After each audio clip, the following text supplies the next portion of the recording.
back, baby. Let's go.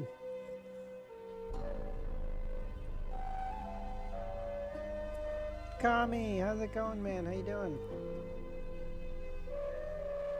Ali, how's it going? Username, did you schedule? Yeah.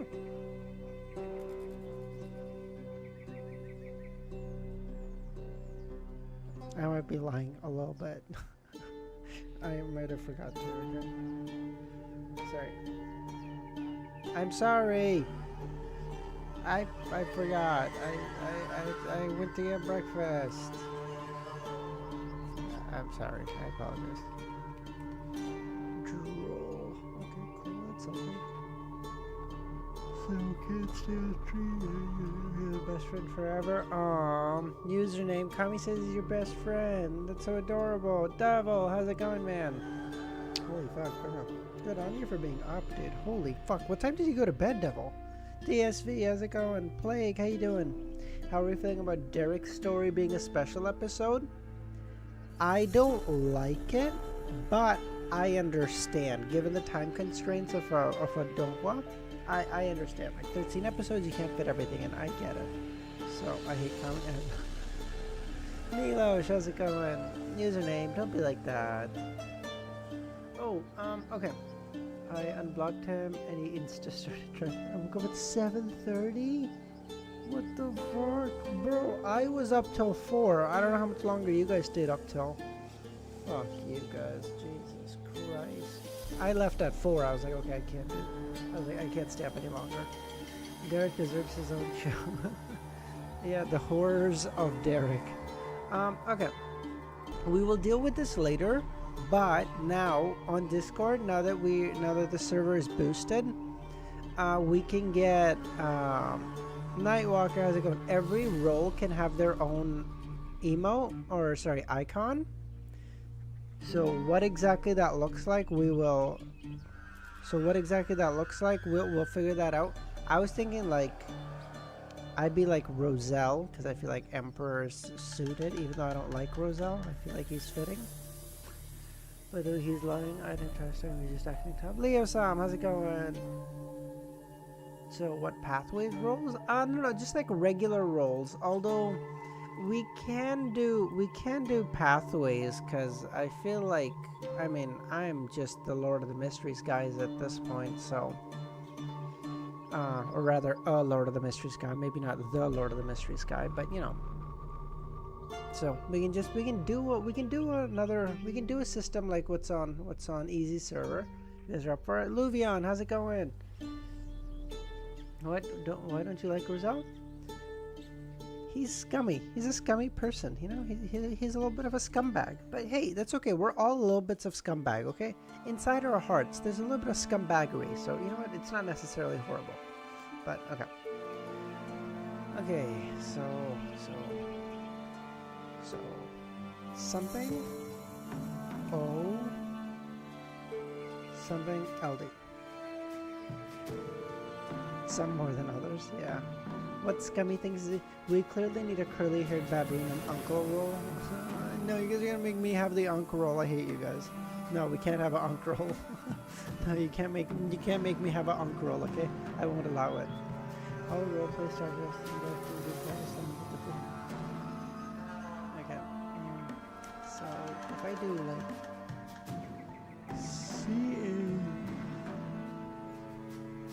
C-O something LD.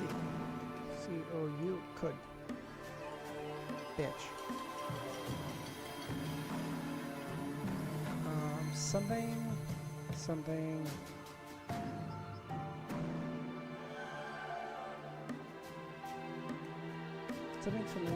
no.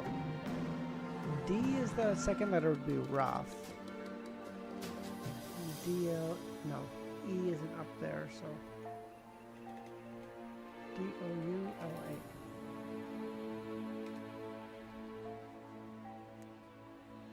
Bitch, god damn, okay. This sucks. I just have the L. What the fuck? Music's too loud?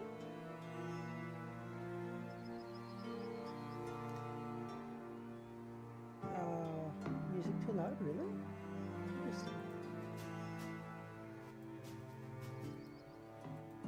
That should be better. Let me know if it's still too loud.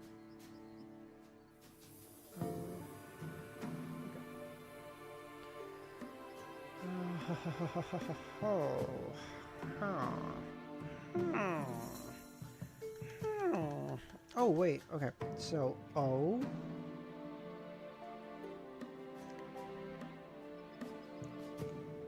O, D, L.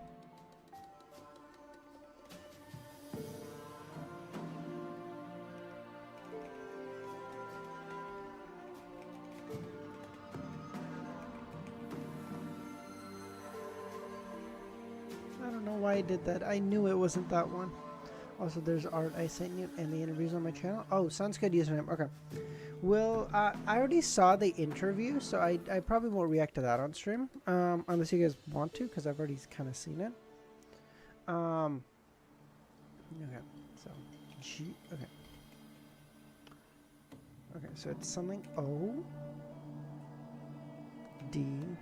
Something L. O, D. All the vowels are gone. O, D. Today's including all. Wait, there's another one today? No, I don't think I saw today's. I don't think I saw today's. If you've already. No, I don't think I've seen today's.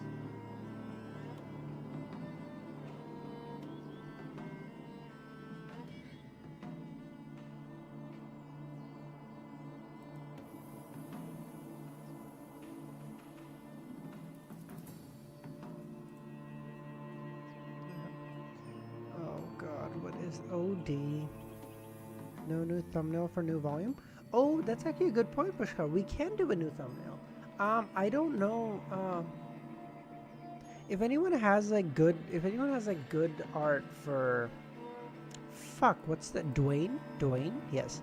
If anyone has the new art decent art for Dwayne that I can use as a thumbnail, just send it to me. It needs to be in like good quality, so 720, ideally 1080, but like 720 will work.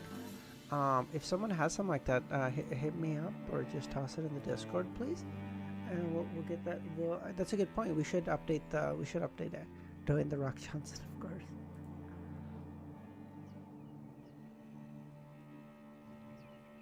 Please just so use Taiwanese.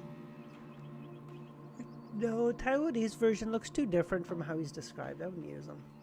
There's a couple of the Taiwanese versions I really like, but in general they're like a big change from normal. So I don't generally go for them. Sorry, I couldn't carry you. It's all good, Devil. So, time to look for art. Thank you, Milosh. O-L-D-L.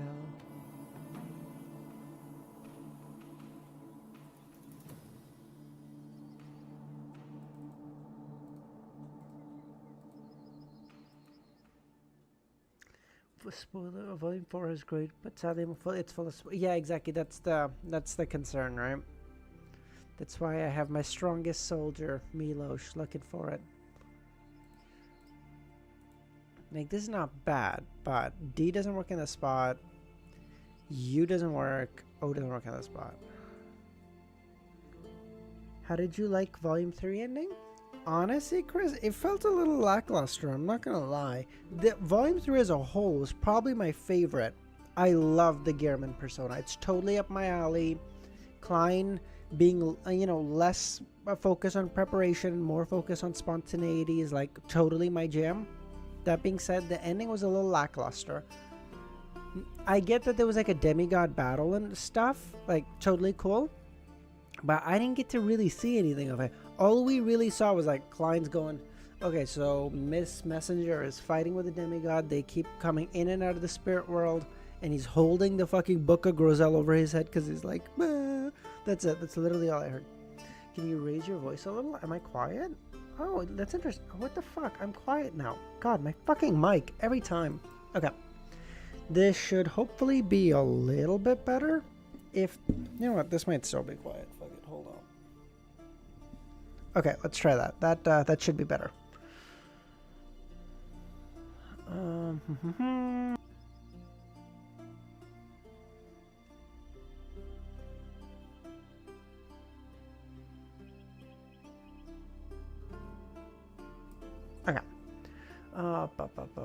Better? Okay, that's good. Bro, I don't understand. I didn't even unplug my mic. Why the fuck are the... Why is the settings changing? I don't understand. It's like I put my computer to sleep and it goes... I just move everything around, see what happens. What the fuck? Just get me out of here. I don't care. I don't care. Oddly. Fuck you. Just piece of shit. Just, I can't. God, that Wordle was dog shit. Ugh. Just get me out of here. I can't even. No, I don't even want to talk about it. I can't even. Historical. Old fashioned. No. Are you sure Erdest doesn't possess your... Maybe. I don't know. I mean, he's not giving me any answers if he did. Little bitch. Speculative.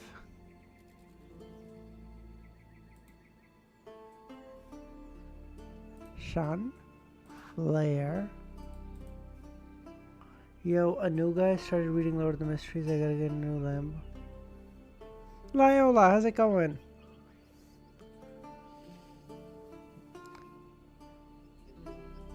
Who's like a new streamer, Kami, or like a friend? Bell.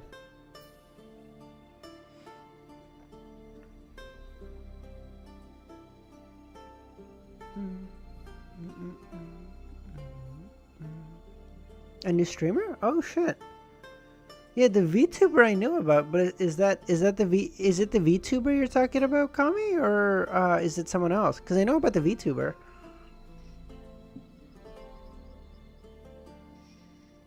God, we need to make like a coalition of Lord of the Mysteries readers. Does the Volume 2 ending vid have spoilers for Volume 3? No, Polo Enjoyer. It is... Every time I make a volume ending vid, it's all knowledge that we have up until the end. I don't talk about anything following. Another guy again? Whoa. Oh my god.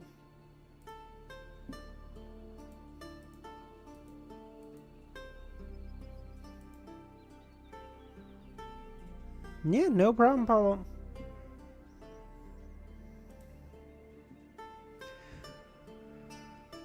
Oh, for fuck's sake. Oh my god, I'm not gonna get it. Have you started making a Volume 3 vid? No. I'm still trying to work out my thoughts on it, Pushkar. My thought process is, since Easy is finishing Volume 3 today, we're probably gonna have a chat about it tomorrow or maybe the next, like sometime this mid this week, and then I'll start making the Volume 3 vid after that. I want to just be able to, I think once I talk with Easy, I'll be able to like verbalize my thoughts a little bit better, hopefully. Fuck me, sorry, I think I'm shaking the PC, sorry, or the camera rather.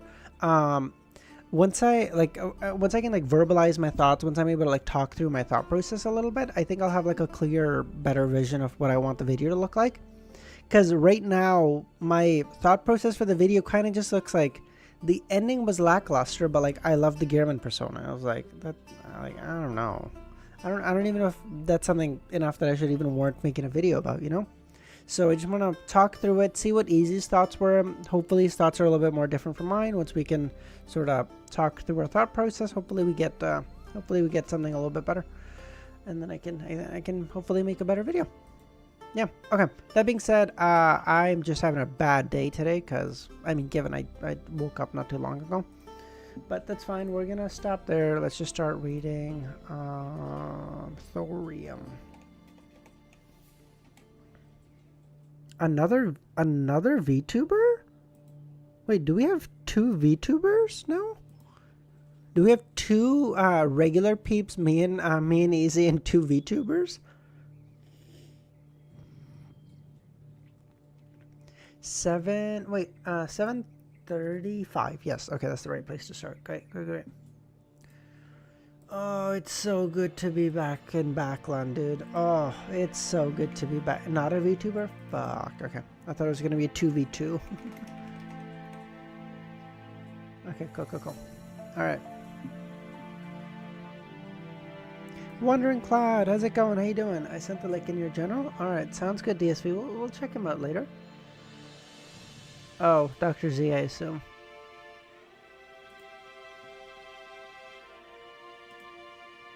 Dr. Z, I think. Okay. Okay. Perfectly. Or you? Justin, how's it going? Leo Sam, were you watching a couple minutes behind? Okay, let's go. Another visit. Sharon was silent for 2 seconds before she said, I'll help ask. It means you need to consider it. That's right. The negative effects of the scales of luck do leave one hesitant. However, the biological poison bottle is really compatible with a wraith. If it wasn't because I'm short on money and how it lowers my immunity, making it easy to fall sick, I wouldn't be willing to sell it. It's rather effective in an ambush. Klein vaguely grasped Sharon's intentions as he stuffed the silver necklace back into his collar. After some thought, he said, which power of a high-sequence prisoner pathway beyonder makes all surrounding lifeless items attack one's target? Puppet. It's the power of a sequence 4 puppet, turning themselves into a lifeless puppet so that they can control all lifeless objects in a certain range. Further advancing, will they be able to directly influence the mystical item of an enemy? Klein then nodded in enlightenment and asked, then do you know that demigod? Shanks, Sharon calmly said. I actually wish that you would share more about him with me. Klein knew Sharon's style, as he said with exasperated style. Then do you know Zotswen? Zotwen?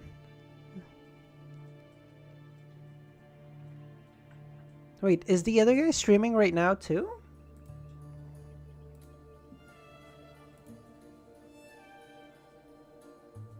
Oh, he is live right now. Holy shit.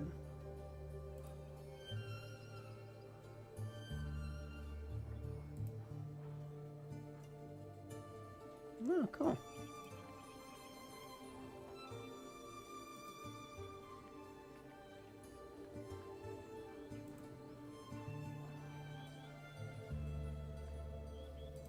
Okay. Okay. It's... he was the mentor of the Naturism sect in Oravi Island. Wait, have we heard the name Zotwen before, or is this a brand new name? Because I don't remember this name. What is this? He was the mentor of the Naturism sect leader in Oravi Island. That demigod who was pursuing us. Sharon answered without hiding anything or any emotions, like a doll. Another guy? Okay, cool.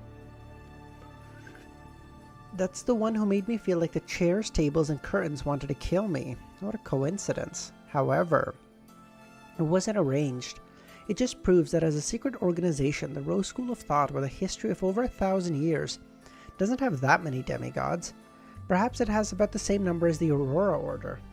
Ramiro, when you get here, I need to know, okay, what's your numbers on the demigods in the Aurora Order?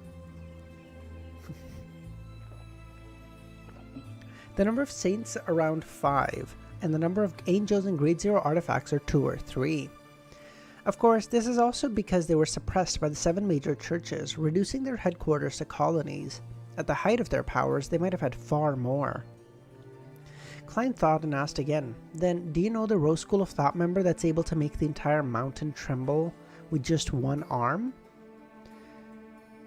He planned on describing the arm's traits, but he realized that he didn't dare to look straight. Sharon listened quietly as her eyes darted around. What did you encounter? She asked. A saint, an angel, and a sea king, an aurora demigod, a monster byproduct from the Numinous Episcopate's artificial death. Klein made a self-deprecating comment as he said with a wry smile, I got on the bad side of the Mother Tree of Desire, and I suffered an ambush from the Rose School of Thought. Thankfully, I was in Bayam, allowing the Church of Storm and the Kingdom's military to take action. I also threw out an item corrupted with the True Creator's aura, as well as something related to the Numinous Episcopate. In short, it was chaos, and I took the opportunity to leave.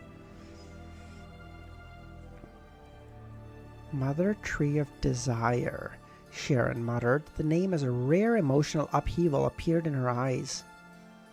Klein didn't have the interpretation of a spectator, but he was unable to tell, what was exactly in Sharon's mind. He could only sense a little fear and a little loathing. Ooh. Oh wait, this is so cool. Sharon and Klein are now both sequence 5s, eh? Sharon quickly restrained her abnormal reaction, turning back into an extremely exquisite doll. She looked at Sherlock and said, "You are really lucky and mysterious." Sharon didn't inquire as she said, "You might have met Sua. He's the abomination born 922 years ago." What the fuck? Oh, sorry. Oh, good lord. And claims to be the son of the Chained God. He's the present leader of the Rose School of Thought. So he might not just be a... If he's claiming to be the son of a god, in the same sense that, like, Amon was claiming to be the son of the ancient sun god, maybe he's another king of angels. No, because they were probably a couple of 1,000 years old, and he's not even 1,000 years old, eh? Whoa. Okay, let me just put this in my notes really quickly. I don't know what you're cooking, brother. I don't know what I'm cooking either. Yeah, I know, Chain God, not the ancient sun god. I know.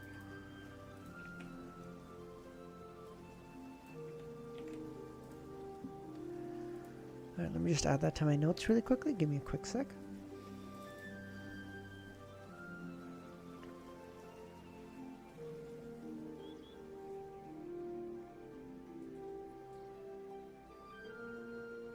Organization, Rose School of Thought.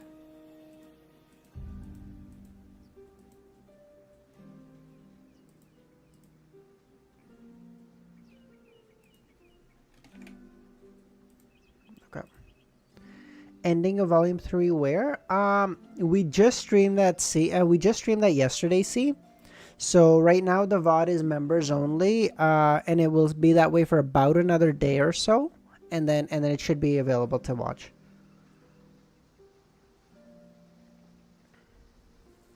Yeah, FQ, that's the same thought process I had. Yeah. Okay.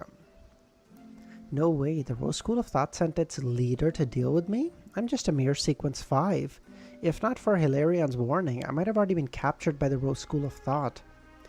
Is Abomination the name of the prisoner pathway sequence 1 or 2? Probably. Sharon didn't give an affirmative answer. Okay, I will put that in my notes, I guess. Prisoner.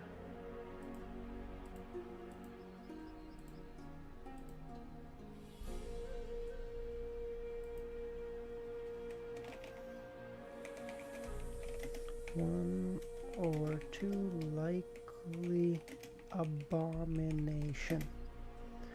Nagato, how's it going? At that moment, without waiting for Klein's response, she said William Street has been destroyed. Was something on William Street that we know about? What about my question, teacher? What did you say, Adam? What? I don't know. Very random. What are your thoughts on Elder Lovia?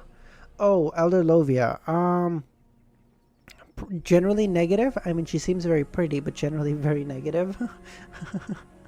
I feel like she's up to something. She's trying to bring the true creator to the world or some bullshit. Klein pondered what kind of reaction he should have when Miss Sharon raised the topic, so he frowned. By who? When did it happen? The Nighthawks and the Hive Mind, about 2 months ago. Oh, William Street, the Tudor ruin. Thank you. By the way, Wandering Cloud, you're Dr. Z, right? Just on an alt, I guess? Klein solemnly nodded. Perhaps we've neglected something. That evil spirit didn't need us to rescue it. It was still controlling Baronet Pound. Yes, okay. Could it be that something happened to that gentleman, incurring the notice of the Nighthawks and the Hive Mind? Klein offered a guess filled with half-truths and utmost confidence. Baronet Pound died during one of the revelries. That's it? That's the end to Alista Tudor's bloodline? How's the situation with William Street at the moment? Some high-rise buildings are being built, Sharon described. People monitored it in secret at the beginning, but the surveillance decreased over time, diminishing to 0 last month. Have you gone down to explore it? Sharon's eyes swept his face. No. No, you're good to stay there. You don't know. Whatever, you're already on that account. Might as well stay, Dr. Z. A pathetic end for the bloodline. This is her remembering our unwritten agreement to explore it together because we found it together. What a noble-hearted lady. See, even he agrees. She has a great heart. Ship, true. The Rose School of Thought's Temperance faction is infinitely better than their Indulgence faction. Klein probed. Should we go now? All right. Klein immediately instructed the carriage driver as he changed the destination to William Street at the intersection of the Westboro and Empressboro. What the fuck?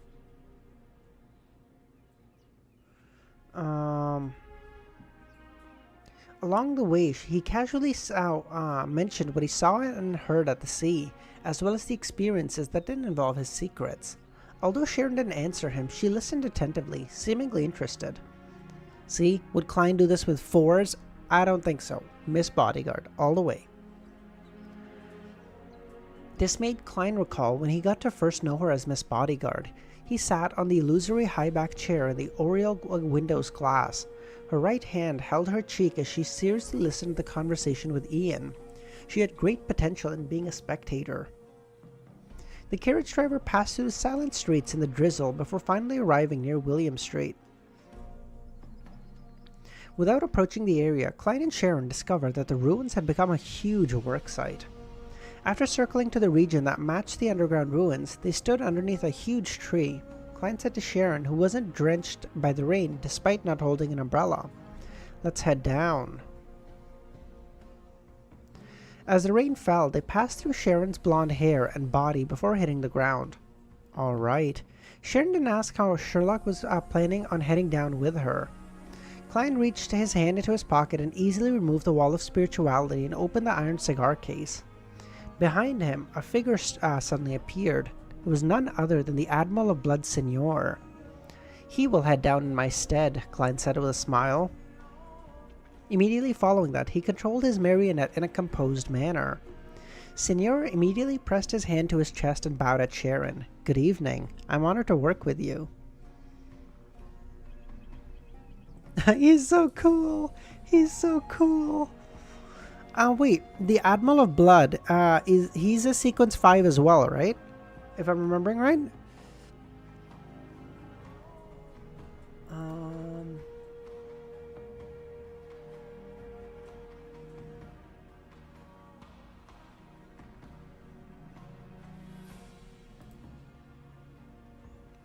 Yes, okay, cool. Sharon swept his gaze at across Klein and Signor, and without saying a word, her body sank into the soil. Miss Sharon seems to detest Signor quite significantly. He's a wraith as well? Oh, they're both of the same pathway? Sorry, they're both of the same sequence and pathway. Okay, cool. Klein curled his lips and made the Admiral of Blood rapidly turn into a wraith and sink. As for himself, he leaned on a tree, half closed his eyes as he seriously controlled the marionette. There wasn't anyone around, and the drizzle was light, and the street lights dim. Oh, he's from the Rose School of Thought, so Miss Bodyguard probably already knew him. That makes sense, okay. Klein slowly found the feeling of being a marionettist. His vision and Signor's vision overlapped with one another as he saw black and brown soil, squirming worms, and miscellaneous items between the rocks. Sounds good, Nagato. As they passed through the layers of obstacles, they arrived at the region where the ruin once was. The dome ceiling had collapsed by the stone columns that had snapped. The area was filled with soil and rubble, looking nothing like it once looked before. Such a scene made Klein believe that the humanoid statues of the 6 deities had been completely destroyed. To his joy, their location was relatively close to the room which sealed the evil spirit. That meant that he didn't need to worry that any subsequent exploration would exceed the 100-meter range for the control of his marionette. Amidst the smell of soil and rot, They entered the previously menacing room. However, between the rubble and the soil, there were only a few signs of crushed bones and rotting clots. The dark, golden, deep blue light from before had all vanished. The characteristics have been taken away by the Nighthawks and the hive mind. Señor's expression twitched as it perfectly reflected Klein's mood. Sharon turned around in the dark, solid environment and shook her head. They didn't send anyone in. There are no traces of living creatures existing here. So who took it? What? That's right. If a living person had entered and exited this room over the past half year, a wraith should be able to sense it. Besides, the deity statues obviously cannot be seen by the Nighthawks and the hive mind. Where do those characteristics go? As Klein frowned, Señor had another similar reaction. Doesn't the high sequence beyonder of the savant pathway, I think it is? Isn't he able to produce like artificial, like a puppet basically, like a artificial life form? Maybe that's what came in and got him? What's the sequence 4 of the savant pathway? Alchemist.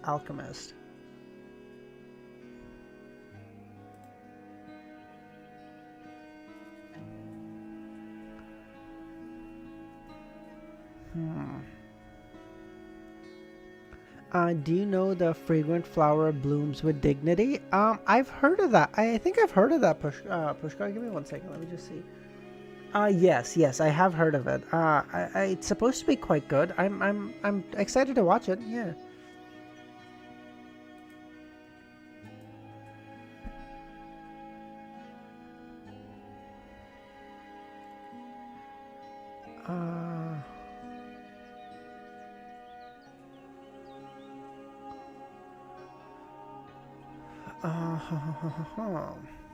Could it be that the evil spirit wasn't completely obliterated? It long escaped? Klein thought about it when he suddenly came to an alarming conclusion. He held back his emotions and made Señor pass through the soil and rubble, room filled with Sharon.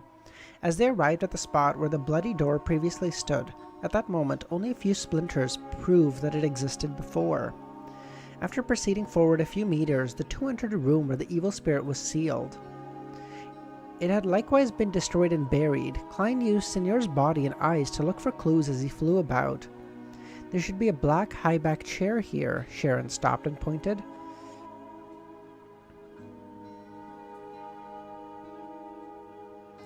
Klein instantly recalled a scene that he had once seen in his dream. The young man suspected of being Medici had sat on the high-backed chair. His head drooped low as though he was dead. Sharon didn't pause. She proceeded in the compressed soil and searched for any traces, and she spoke again. There should be one here. Another one? A second high-backed chair? Klein floated over in surprise. United, how's it going, man? How you doing?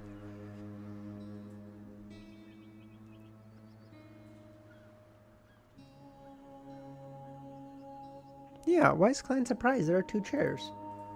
The United Tudor Truanced Empire? Oh, fuck. Okay, never mind. I see why. 3rd chair.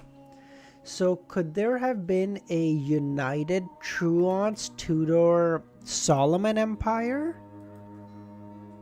And then they eventually kicked Solomon out? And then there was a United Tudor Truanced Empire?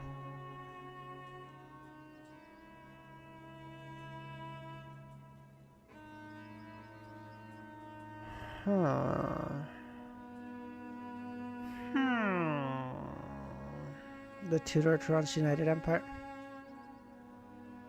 FQ, why are you like this?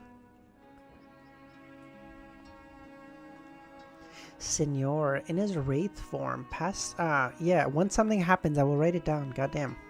Señor, in his wraith form, passed through the thick soil and rocks under Klein's control, arriving beside Sharon.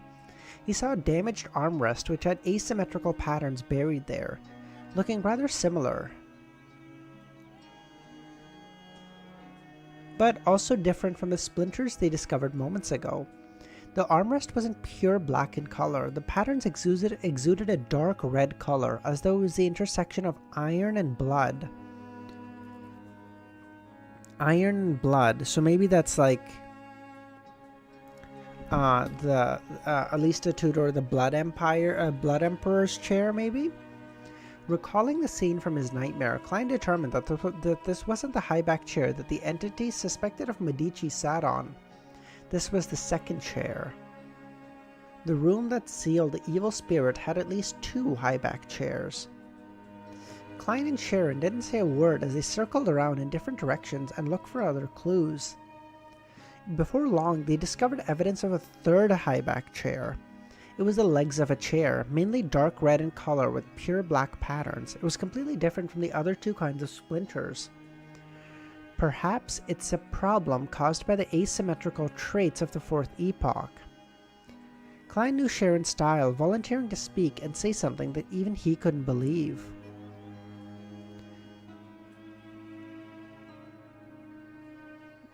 Boobla Hoopa.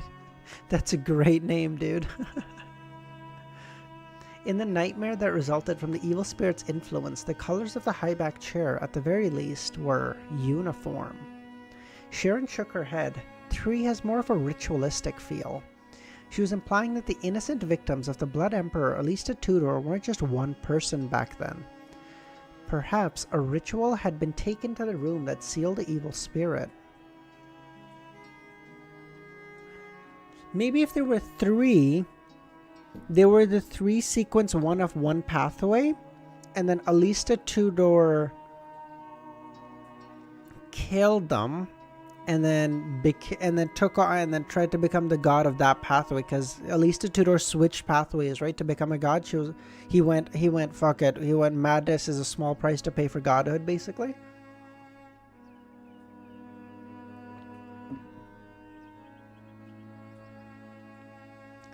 Klein was taken aback by what he heard as the scene flashed through his mind.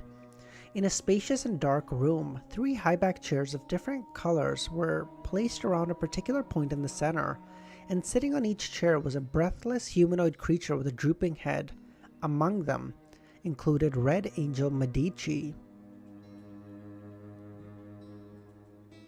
The scene became clearer as Klein instantly connected the 2 matters together. The main ingredient of a Sequence 0 Black Emperor's potion is the uniqueness in the 2 Sequence 1 Beyonder characteristics, excluding one's own.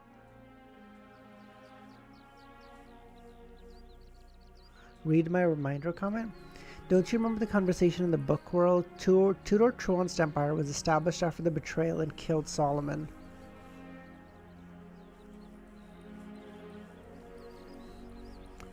Oh, yes.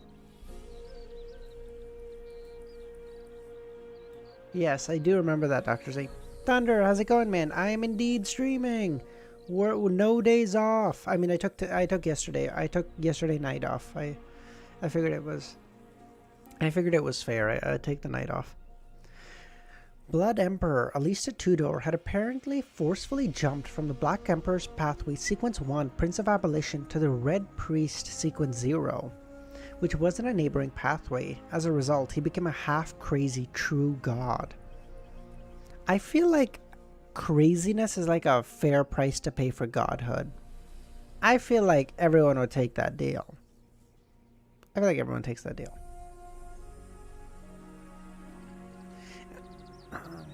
As his thoughts whirred, he quickly had a theory. This room had once held a Sequence 0 advancement ritual needed for a true god. Of course, according to the complicated ritual needed by the Black Emperor, this was only part of the ritual. The pathway that represented war had clearly required the entire continent to be in chaos at war to match in scale. I just scanned volume 4 yesterday. Oh shit, okay, that's awesome. Because everyone was telling, because Dr. Z was telling me it was kind of mid.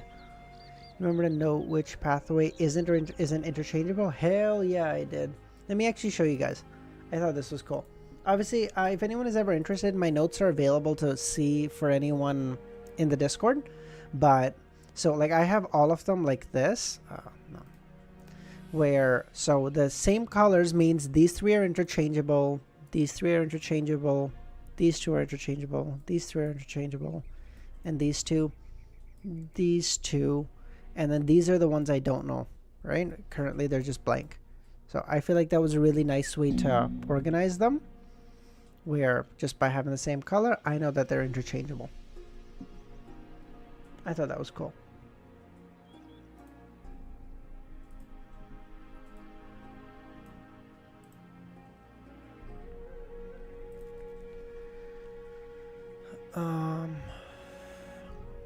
The Blood Emperor Alista Tudor doesn't have the corresponding Sequence 1 Beyonder characteristic, so his Red Priest potion requires 3 Sequence 1 angels or sealed artifacts to provide him with the Beyonder characteristics. I would say better than Volume 2, but not as good as Volume 3. Oh, okay, cool.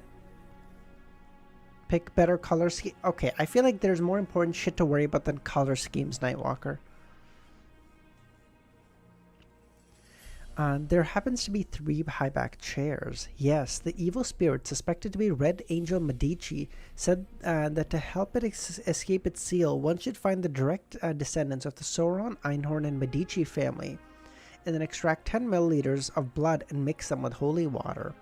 Sauron and Einhorn wielded the Hunter pathway, and the angel families of the Red Priest and are also the angel families of the Red Priest pathway. They've existed since the 4th epoch to this day. One of them has clearly waned, only capable of controlling the spy network and the military faction in Intes, while the other remains the royal family of Fasak. Thoughts flashed through Klein's mind as he had a new belief on what happened and the true identity of the evil spirits. On the other 2 high-back chairs sat the ancestor of the Sauron and Einhorn family, Sequence 1 angels. Oh, the plot thickens. Together with the War Angel Medici, who very likely possessed the pathway's uniqueness, all the main ingredients of the Red Priest potion were gathered here. And that evil spirit is highly likely to not be the pure Red Angel Medici. It might include the remnant psyche and hatred of the Sauron and Einhorn family's ancestors. Man, this place once sacrificed 3 angels. Before they died, their curses and ritual itself left effects, making this room become abnormally horrifying, as well as sealing it. All I'm going to say is, I got there before Klein did, okay? Thankfully, I reported this to the churches ahead of time and let them deal with it. Otherwise, we might have died here if we pushed on ourselves. It would be the same even if Miss Sharon and I advanced to Sequence 4. We would become food for the evil spirit. Klein felt a sense of fear and joy. Wait, are you telling me that a remnant psyches of a Sequence 1 angel is stronger than a Sequence 4 demigod? Like an actual full-on demigod? Dog shit compared to the remnant psyche of an angel?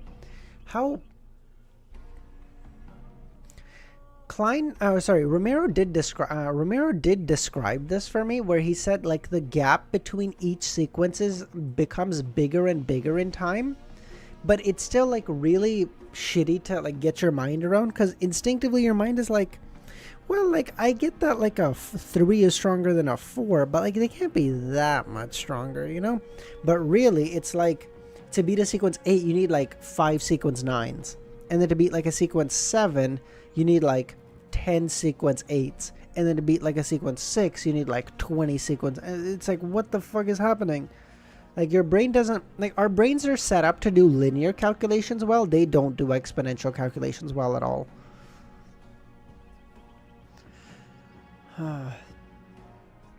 Meanwhile, he began to understand the reason why the Red Priest card had landed in the hands of the evil spirit. After all, the former highest-ranking member of the pathway were buried here in this ruin. The convergence of Beyonder characteristics would naturally lure Beyonders of the same pathway here without deviation. Coughing, baby and hydrogen bomb. Baby hydrogen bomb. Furthermore, as Roselle once said, whatever separates will definitely converge, and whatever converges will separate. After Alista Tudor perished, the true god characteristic he possessed, which is the Sequence 0 characteristic, will likely split into 4 pieces. 1, the uniqueness, and 3 characteristics of sequence 1.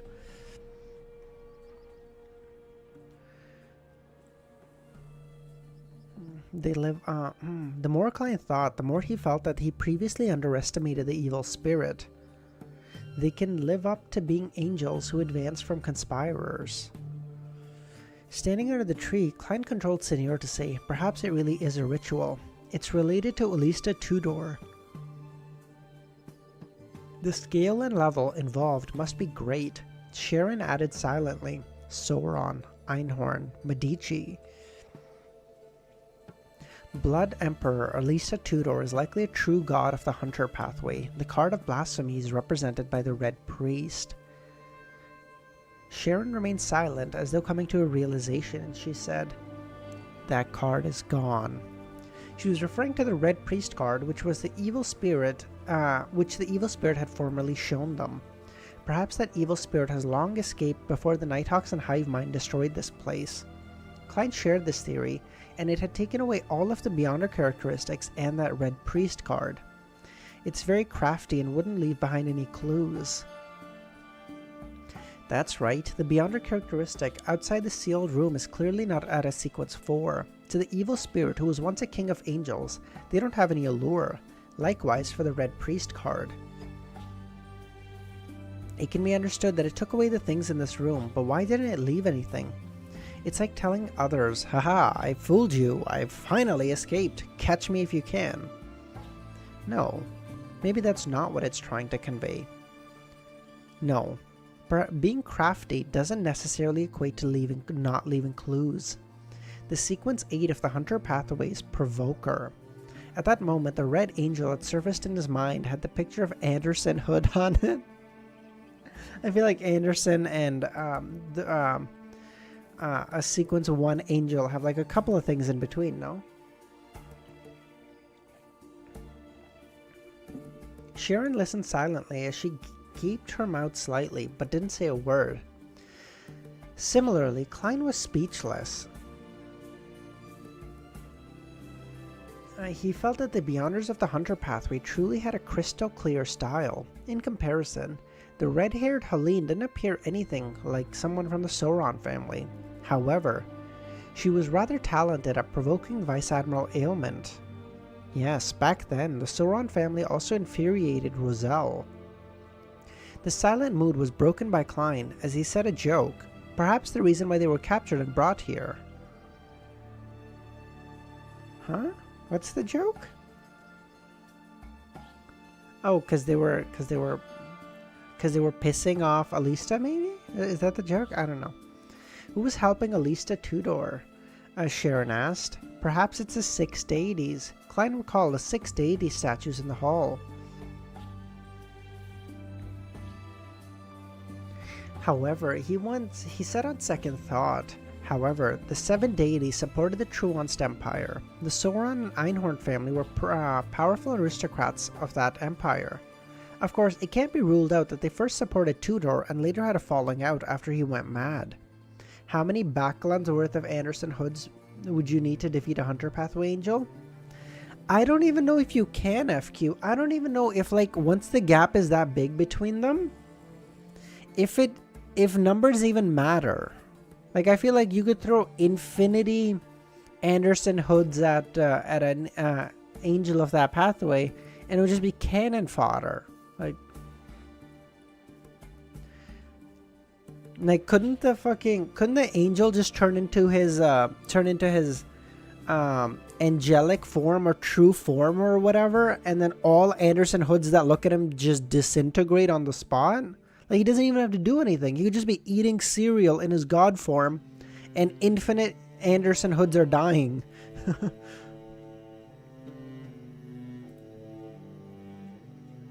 If it's not the 6 deities, does it mean that there are other deities supporting Alista Tudor? Klein thought in silence. Sharon didn't stay any longer as she floated up to the surface, returning to the tree. Klein stored away Senor's wraith, allowing it to enter the gold coin inside the iron cigar case. He then asked in passing, actually, I've always been curious, where do the powers of pure evil spirits and wraiths who don't have Beyonder characteristics come from? Stupid, you just need enough Anderson to form a black hole from the mass, it could work? No, because black holes aren't formed by mass. Black holes are formed by dense matter. Like there's a calculation for how much mass you need in any given amount of area to create a black hole. And Anderson doesn't have any way to compress himself into a small enough form factor to make a black hole. So I don't think that would work. Call it mid and move on. The spirit world, Sharon simply answered. The conservation of Beyonder characteristic, but the source of Beyonder power isn't necessarily the same. Yes, the spirit world itself is the product of some Beyonder characteristics. Klein nodded and looked at the soil beneath his feet. How many Kleins is enough to kill the angel pathway from the seer pathway? Does Klein get prep time? Here's the question. I'll continue investigating the whereabouts of the evil spirit. I'll inform you if there's anything. He planned on asking Eridas later. With that said, he took out a pen and paper, scribbled down the method of summoning his messenger, and handed it over to him. You can write to me if there's anything. Sharon received the piece of paper and seriously looked at it. I'll be in the Braveheart bar. Letters can be mailed to 126 Guard Street, Hillston Borough. Address it to Ma'am Miriam. Alright, Klein stuffed his pen into his pocket. Yes, full power with items, 3 days prep time? 100. Don't ask me how, I couldn't tell you, but I feel like Klein could do something with the prep time, okay? Alright, Klein stuffed his pen into his pocket in front of Sharon and used a ritualistic dagger to create a wall of spirituality and reseal the iron cigar case. Following that, he crossed the street to stop a carriage like a gentleman, sending Sharon all the way back to the Backland Bridge area. After doing this, he returned to the high-end hotel in Hillston Borough. He changed his appearance midway and switched carriages. Bam! Inside Seaweed Bar. More mass means more gravitational pull. If there's enough mass, a star will be formed, which will lead to a black hole. A star will. I don't even know if a star will. Does a star necessarily lead to a black hole? Is that even true?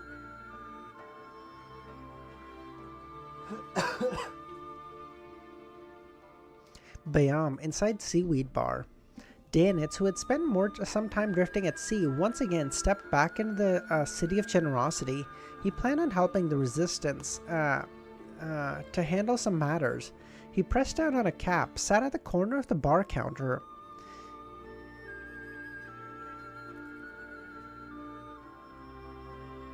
and prepared to hear about the recent news. He didn't wish to become a bounty reward due to ultimately untimely or inaccurate intelligence. At that moment, he heard an adventurer beside him say, "Hey, do you think Gehrman will get someone to claim the Admiral of Blood's bounty on his behalf?" Huh? Danitz looked up, looking at the speaker with a blank, confused look. "Yeah, boy, killed an admiral. It is what it is. Mr. Loki, how's it going?" Star will mostly lead to supernova and then disintegrate or a black hole if we don't count some variations. Yeah, exactly. So they don't necessarily form a black hole. So how does that? And even if they do, what's Anderson gonna do? He's gonna create a couple trillion Andersons that form a star. And then he waits, I don't know, a couple billion years until he turns into a black hole, even if I give him that. Going back to watch. We'll see you soon. Sounds good, Mr. Loki.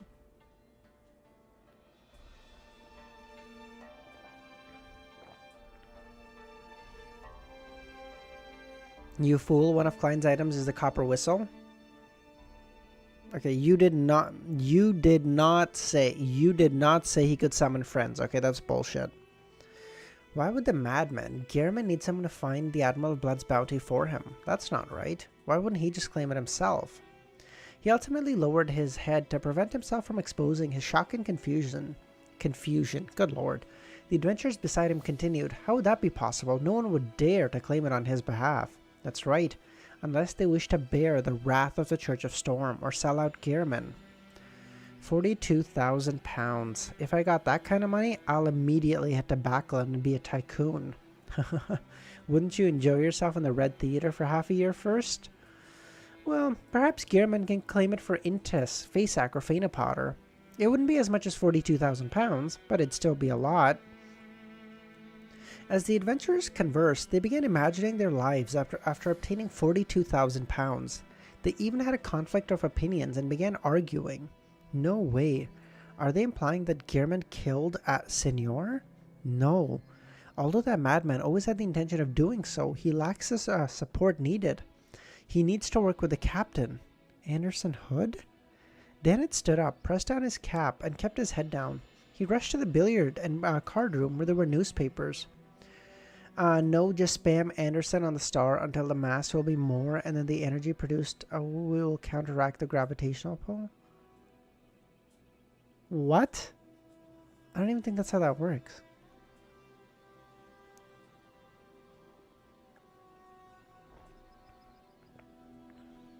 As the adventure... no.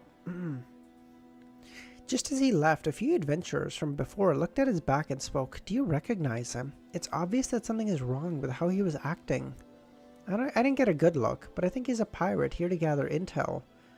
Should we... An adventurer gestured, slicing his hand across his throat. Should we... Perhaps it's someone who we can't afford to offend. Let's just wait and see. Another adventurer stopped. Dennett entered an empty billiard room. Came to the corner and picked up a stack of newspapers and flipped through them, and his expression twisted. Read my... Nagito, where the fuck is your message? I said with items? Yeah, you said with items, but that doesn't mean summoning friends. What did that lunatic do? Did he really kill Senor? It's just been a few months, and his strength has risen to such a level? Furthermore, the papers didn't mention Anderson. Dennett was alarmed and thankful that he wisely chose to submit in front of Gehrman. Otherwise, the people would have long seen the news of him being hunted for money. What do you use to read? I have the EPUB document, Thunder, and then I just use Thorium. I find Thorium really good. It has a dark mode. It allows me to switch fonts and sizes and stuff. That's the main stuff I care about. No, back then my death wouldn't have been published. Gehrman really is a member of a cult. As he thought, Dennett froze like a statue. This was because he was probably, like a member of that cult. Can I have the EPUB? Yeah, Thunder, it's in the Discord. Ramiro sent it a while back. I'm sure if you just search up EPUB in the Discord, you'll be able to find it.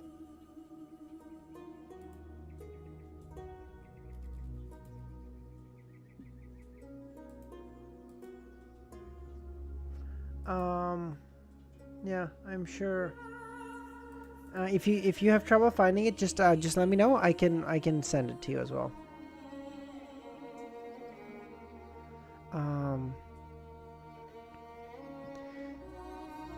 The churches and military often like to exaggerate. Yeah, it's like a secret organization, not a cult.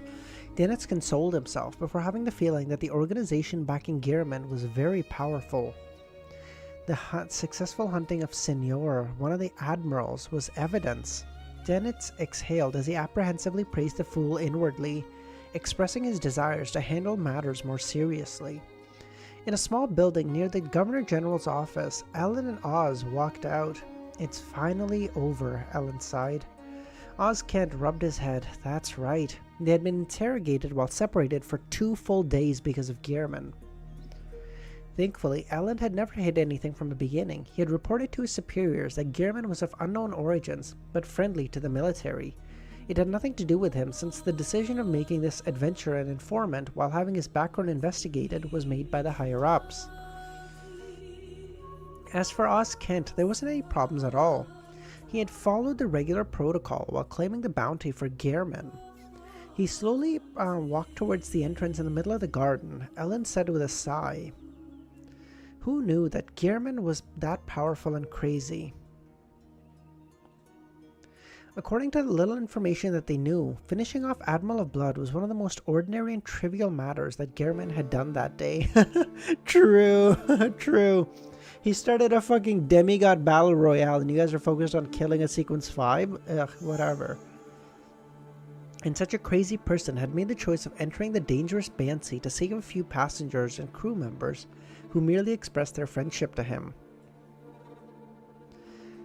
Ellen later learned that the dangers lurking in Banshee far exceeded his imagination. The Church of Storm had directly destroyed the entire place. If I had told the interrogators that Gehrman had a soft and kind heart, they would think I'm lying. Humans are a massive contradiction, Ellen shook his head. Oz Kent replied with a smile. Back then, I thought you introduced me to a relatively strong adventurer, but in the end, he even killed the Admiral of Blood. Damn. I even think he has the strength to become the 5th king.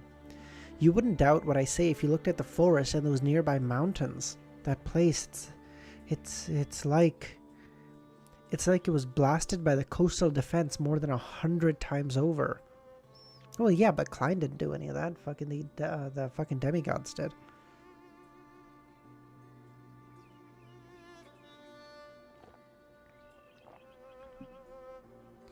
That's right, Oz Kent agreed.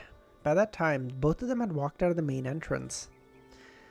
Ellen looked at the night sky, and after a few seconds of silence said, "Let's just hope he doesn't return to the sea again." Ellen, he saved your life, bro. Why are you so mean? Bayam, 6 Sphere Street.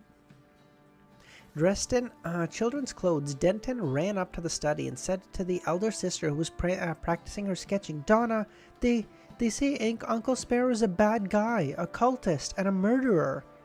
They even show me the newspapers." "No way," Donna turned her head. "Uncle Sparrow is a righteous, brave, and kind adventurer. We saw it with our own eyes. These are definitely more reliable than the papers." She hesitated for a moment before eloquently saying, Although he had a terrifying and ugly appearance, it was the price for his dreams and the power to protect, Denton. Remember, the newspapers often like to fabricate based on rumors or heresy. Or hearsay, good lord, not heresy. Yeah, Denton nodded. I've already cursed them. Yeah, fuck them. The liberal media trying to convince you that Gehrman's a bad guy. It's, nice. I found it. Nice. Okay. Liberal media trying to convince you that Gehrman's a bad guy. I don't think so, brother. Donna praised her brother and subconsciously looked out. She saw that the street lamps had cast their lights into the garden. It was tranquil, serene, and gentle. So what if Larry did a few murders? He had bad days, okay? Everyone has bad days, okay? You telling me you've never done a thing you didn't want to do? Really?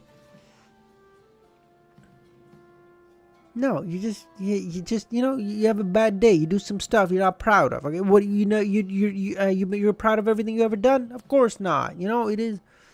He just had a bad day, but he's a good guy. He's a good guy. Hillston Borough, inside a high-class inn. Klein folded a white handkerchief and placed it inside his left breast pocket. He raised his hand to retrieve his half-top hat. Today was the day for the mysterious tycoon, Dwayne Dantes, to officially appear to the public. He didn't wait for the sale of the bike company shares or mystical items, and he planned on first using the remaining £2,962 to cover his initial expenses. This was sufficient, as it was equivalent to 6 or 7 years of an upper-class family's income. Jesus Christ. Erudus didn't enter my dream last night. This means that he's unable to sense my return to Backland without close contact. That's a good thing. I'll contact the radio transceiver tonight to inquire about the evil spirit. I won't need to go through this hassle in the future. Klein mumbled inwardly as he held his cane and walked out of the hotel. If you go to court, better call Devil. Wiz, can read King of Mysteries now, right, with Larry? What is King of Mysteries? At that moment, the sun was shining through the thin mist, elating the moods of the pedestrians. Klein got onto a carriage and he went straight for the Sherwood Boroughs City Family Servant Assistance Association at 9 Canelo Street. He planned on hiring an experienced butler and get him to organize the servants needed for the villa. In the City Family Servant Assistance Association, Balin ended a conversation with a male colleague that came to talk to her. She lowered her head to clean up the 2 drops of black tea on her lotus leaf-colored dress. At that moment, she heard a mellow and heavy voice that time had left its mark on. "Good morning, ma'am." Balin hurriedly looked up towards the reception. She saw a gentleman in his 40s wearing a tailcoat made of silk and carrying a gold-inlaid cane. Apart from the 3 buttons on his clothes, there was a golden chain that extended into his pocket. This gentleman had a pair of deep blue eyes and he was good-looking. Even the tiny patches on the side of his hair had added to the air he exuded.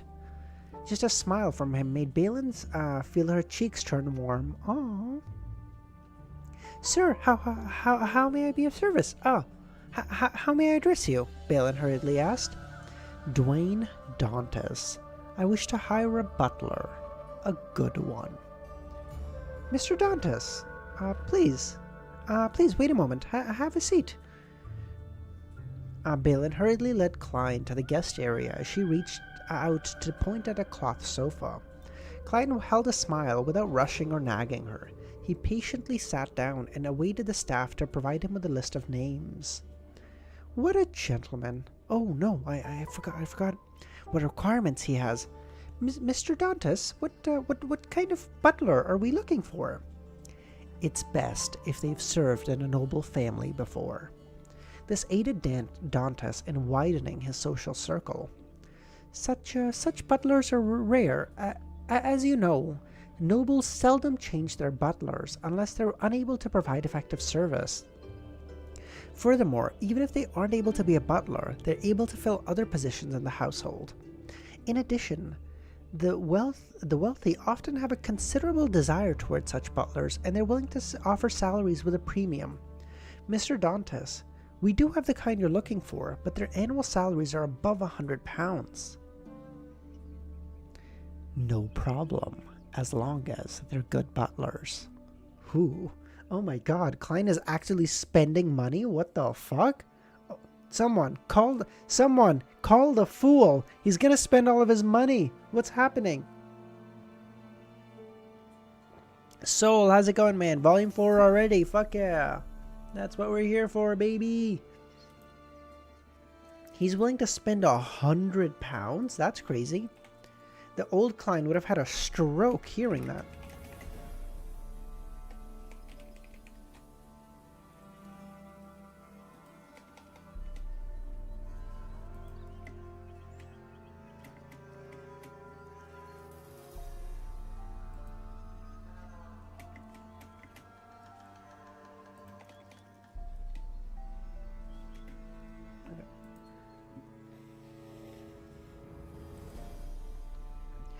"Please, wait a moment. Would you like coffee or tea?" Balin asked. "I enjoyed coffee when I was younger, the rich and fragrant kind, but now I prefer black tea." I prefer black tea too. Then a cup of Marquis black tea?" Balin suggested. The coffee and tea provided to the guests at the City Family Assistance Association was ordinary in quality, ranging from low to medium quality. The Marquis black tea was tea that Balin had brought from home for her own enjoyment. Klein wasn't a simpleton, and he was great at observing. Just as he walked in the door, he took in everything about the surroundings without anyone noticing. He discovered that the coffee and tea container placed in the display cases were very ordinary, and he believed that the quality was lacking. Therefore, he believed the Marquis black tea was reserved for VIPs, or belonged to the lady before him. Regardless, he expressed how sincere she was. He didn't expose her as he smiled. "Thank you. You leave me unable to reject your suggestion. How may I address you, ma'am?" "Balin. Just call me Balin."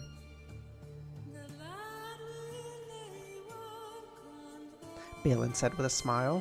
She immediately briskly walked inside as she selected a suitable candidate from her colleague.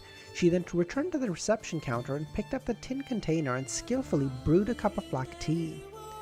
With a good-looking face and a good disposition while being dressed in a way that speaks volumes of my status, I can still sense the friendliness from the friendly girl even though I'm middle-aged.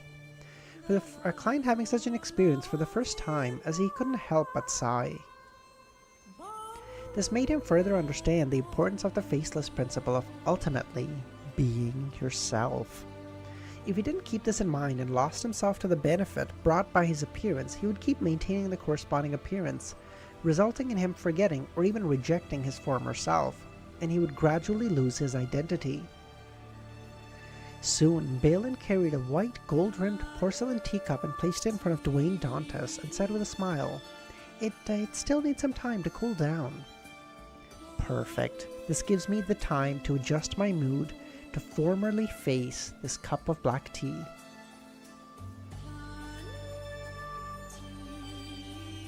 I don't even know what that means. What? What the fuck are you guys talking about? I feel like Klein looked, his compliments and gratitude made Balin feel even better. She found him a true gentleman. He's definitely not a believer of the Lord of Storm. Balin combed through her hair. She went, he's not one of those lunatics. Before long, she came over with a stack of documents and sat on the single seater beside him. After the screening, we have 3 suitable butlers. We'll briefly introduce them to you. The first person is Mr. Aisnea, age 55. He once served the Viscount Yorkville, but this Viscount had a failed mining prospect investment. His family fell into a particularly bad financial situation, and he had to sell his land and manors while terminating many of his servants. In the past decade, he was hired by 2 tycoons and has significantly contributed to the management of their households. Then why did he leave the 2 tycoons? The first tycoon invested greatly in East Balam and his whole family moved there. Mr. Osnia wasn't willing to leave Backland, so he offered to resign. The second tycoon's health isn't too good, and he handed the family business to his son, who is a butler he trusts more. Mr. Osnia is a believer of the Evernight goddess, and his political inclination is with the Conservative Party. He expects an annual salary of £130. May the goddess bless him. Klein tapped 4 times in a clockwise manner on his chest, forming the crimson moon. Balin's eyes lit up. Mr. Dantas, are you a believer of the goddess? Of course. Klein nodded. It's no wonder he's so gentle, Balin praised inwardly. Mr. Rebecca, age 48, he once served in the Negan family. He was the deputy butler for a long period of time, as well as the assistant to the butler. Later, after a transaction, he became Baron Sindris's butler. Shortly after Duke Negan's assassination, Mr. Reebok, whose contract came to an end, didn't receive a new contract from the Baron, so he had no choice but to seek our help. He's not a staunch believer of the Lord of Storm, and his personality is without problem. His political inclination is the Conservative Party, and he expects an annual salary of £120. I would probably be going with this guy without knowing the third guy, because I think getting some connection to the Negan family would be really important, because the Negan family is still number 2 after the royal family. So I feel like that'd be good.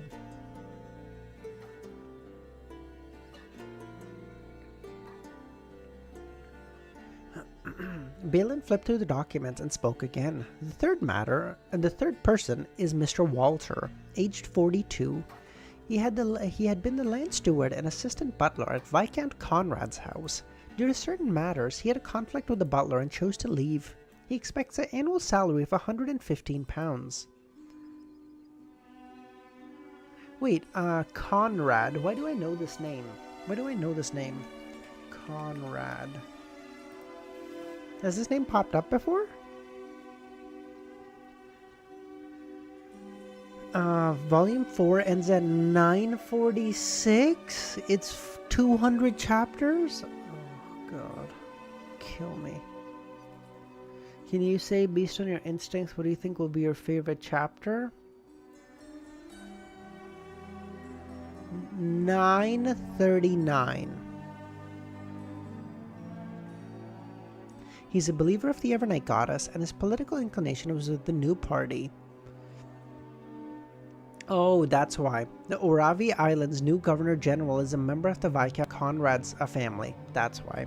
I remember seeing Conrad. So this might be handy too. And he's a believer of the Evernight goddess, which is helpful. And third,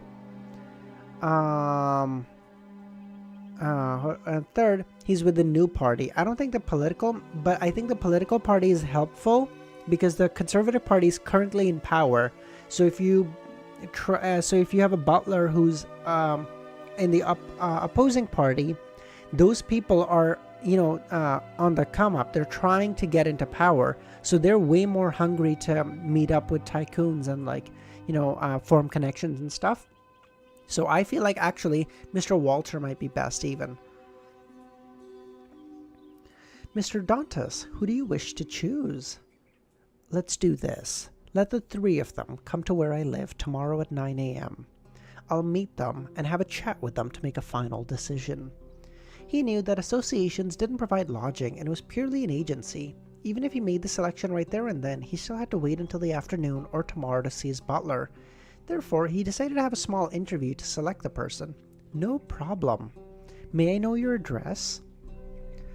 Klein sipped the black tea, picked up a pen and paper, and wrote down the location of the hotel he was staying at. You just came to Backland? Balin blurted out. Only then did she realize that Mr. Dwayne Dantas' skin was slightly darker than normal. It was slightly bronze-colored, seemingly a result of tanning. It gave him quite a rugged flavor. Yes, he doesn't have a Backland accent, Balin slowly recalled.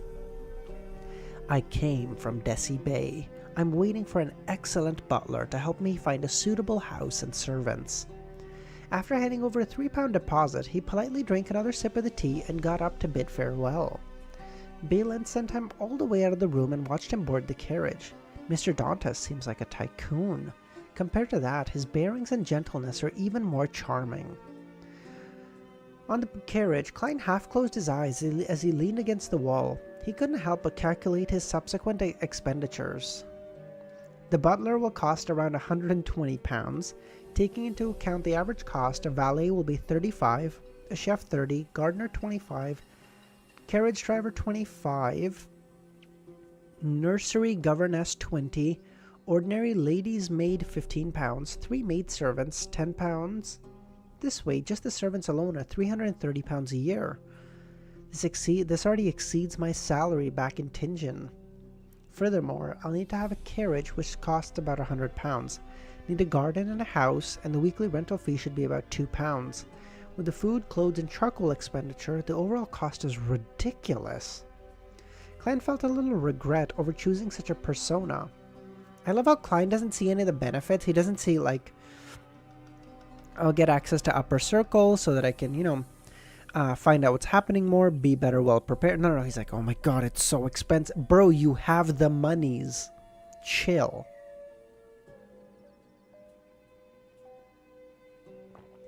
He took the carriage to Phelps Street in the North Borough. There was a pure black cathedral there, with a clock tower on each side, producing a symmetrical beauty. This was none other than the headquarters of the Backland Diocese of the Church of the Evernight Goddess, St. Samuel Cathedral. And Volume 1 Klein was getting £10 a week? No, wasn't he getting closer to £6 a week?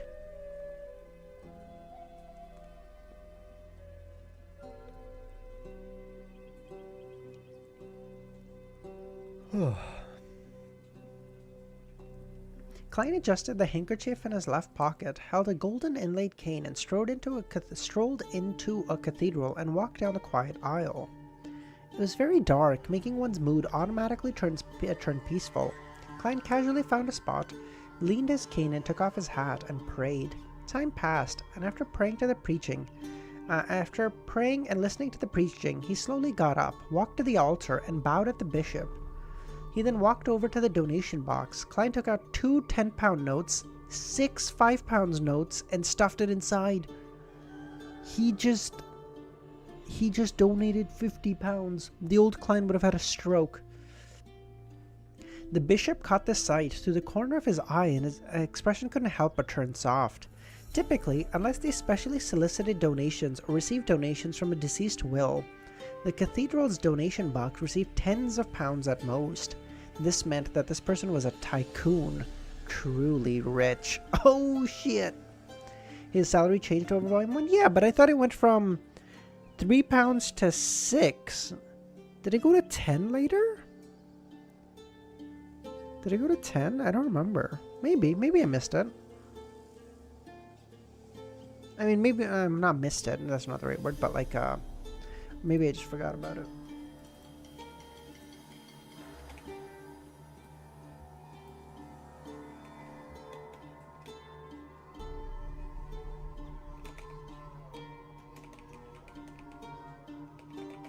That's a big word. Good lord.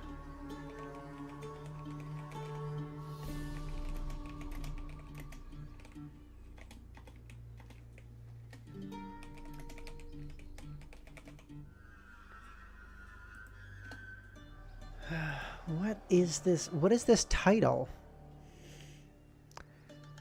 Who's the next member of the Tarot Club? Because by my calculation, we should be getting another member of the Tarot Club. Every time Klein goes up in sequence, we get another Tarot Club member. I don't know anyone right now. I mean, in fairness, we didn't know Cat Leia right up until she just joined the Tarot Club. So, I mean, it could just be Newell. But I'm going with Gio. I think Gio's going to be the next Tarot Club member.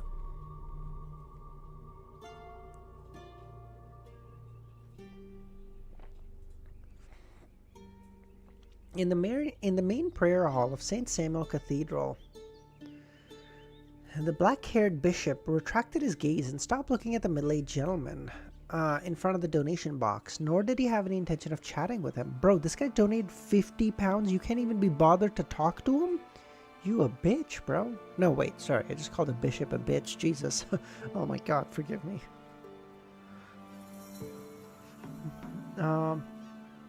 Here, before the holy altar, he represented the church, and he was under the goddess's light. He couldn't show more warmth towards anyone because of their generosity. However, he remembered the gentleman's good looks and mature, refined disposition. He planned on attempting to get to know him when the opportunity arose in the future. Nagato, what did you type, bro? Everything Klein bought in Volume 1 is barely worth 50 pounds. That's crazy. Who would you actually like to see as the next Tarot Club member? Miss Bodyguard. But I don't think that's going to happen. I would love for that to happen, but I don't think that's going to happen. Quick divination for the boys. Quick divination. And the girls. When?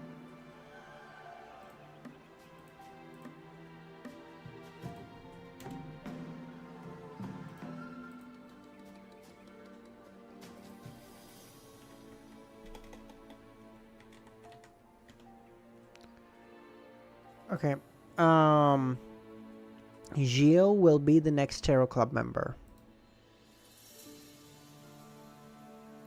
Interference. No. No. I can't do this anymore. I'm done.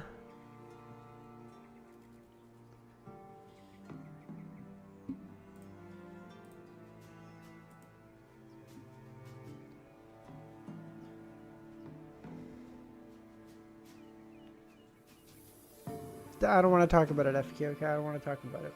Oh, bye, Zaza.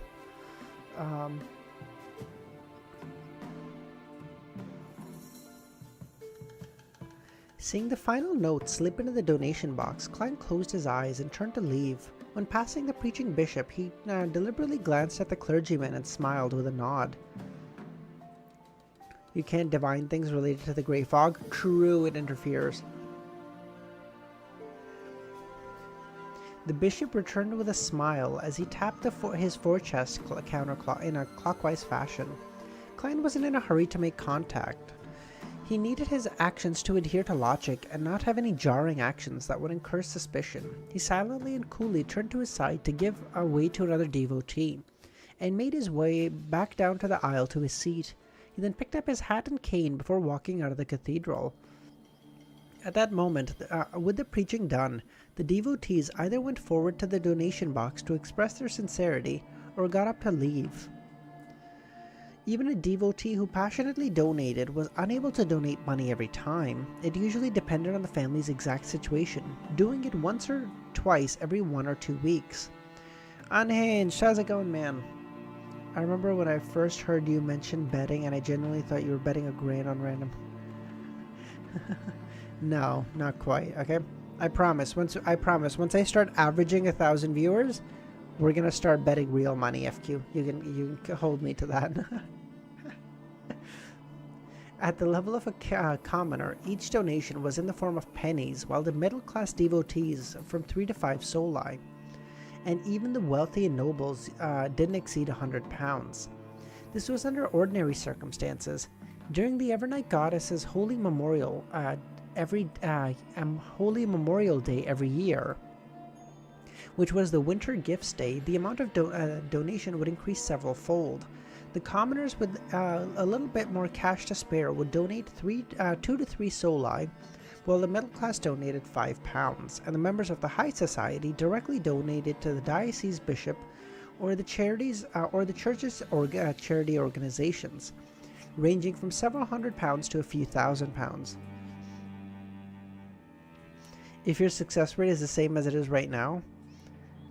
Okay, that's not true. Okay, I feel like my success rate is pretty good. Except for the fucking interferences kill me. Unhinged. Yeah, it's a pretty good day. I'm sleepy as fuck because I went to sleep at like 4 a.m. We were playing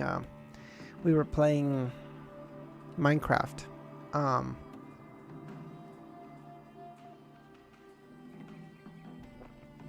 After leaving the cathedral, Klein stood at the square outside. He watched idly as the pigeons flew by, circled, and landed. Season 2 of the Dome will be 20 plus episodes. I assume that's what you mean to say. He even bought some food from a nearby street hawker. He leisurely fed the pigeons and had no plans on flipping through the advertisements in the newspapers to find a suitable residence. Do we know? I assume we don't know when season 2's coming out, right? 20 plus, yeah. I assume probably next year. Same time, probably summer. 2 cores? No? Okay, yeah. An excellent butler that had resided in Backland for many years ought to know the difference between nobles and tycoons, as well as the best middle-class individuals who could provide their masters with help. He would know which streets to live in and from where to purposefully choose a residence. It won't feel rushed? Yeah, exactly. The interaction between neighbors was the first step for a newcomer to enter the relevant circles. Be it the Carlton Club where members of the Conservative Party gather, the Club of the New Party, or the various in-service and veteran clubs for the military. They also require a recommendation before contact can be made. This is the so-called club politics in the kingdom. Klein reined in his thoughts as he considered what he should do next, as he was setting up the pigeon-feeding persona he created. I have a feeling it will take longer than a year. Season 1 took... That's true, Livion, but I think it won't take that long, because Season 2 is almost certainly already under production. And secondly, I feel like once you have like a rough understanding of... I feel like once you do a season, you understand how things in like a series would be structured a lot more. So I feel like you're able to... So you're kind of able to go a lot faster. How is the Volume 3 ending? Okay, Shad, I know you're not there, so take it with a grain of salt, but it was lackluster. I found it to be pretty... Volume 3 as a whole was amazing, Shad. It was fantastic. But the ending, a little lackluster.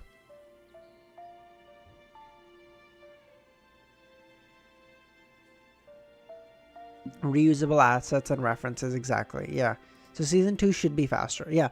Again, it's 20 plus episodes, so it's more episodes. But again, it's probably 2 cores. It's probably like 26 episodes, 13 episodes apiece or something.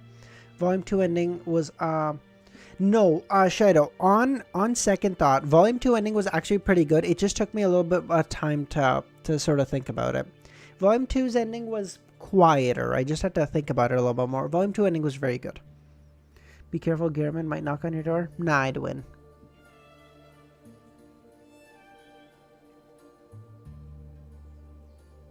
Your read through made me realize. Glad I could help you with that, FQ. After careful consideration, he considered that there was really nothing that needed his immediate attention. This was because the plans were stuck on the surface. Hence, he planned on enjoying an expensive and sumptuous lunch. This was an action Dwayne Dantes ought to have. In the moment when he was in Backland, he didn't manage to muster the courage to head to the most fancy restaurants in the big city to broaden his horizons. Volume 1 took 4 years because they it was rushed, so they reworked it. Oh, okay, yeah, because that would take a lot of time. He kept choosing one of the 4: his own dining hall, the buffet cafeteria at the Quelaw Club, the ordinary restaurants by the street, and Lawyer Jurgen's dining hall.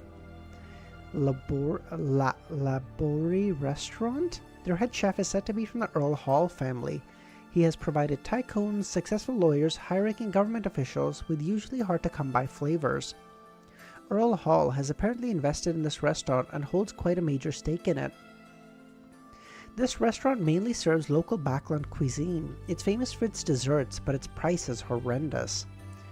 Intis's Sorenzo restaurant, it serves the most authentic Intis cuisine. Many of the specialty dishes use Roselle's name, claiming that it originated from the Emperor's Palace. Besides, it's not like most of the restaurants have the same class where they only offer a few main dishes every day. It has a wide variety. I think the 4 years one is mostly... Yeah, exactly, Thunder. I think after you do the first season, your pace ramps up quite a bit.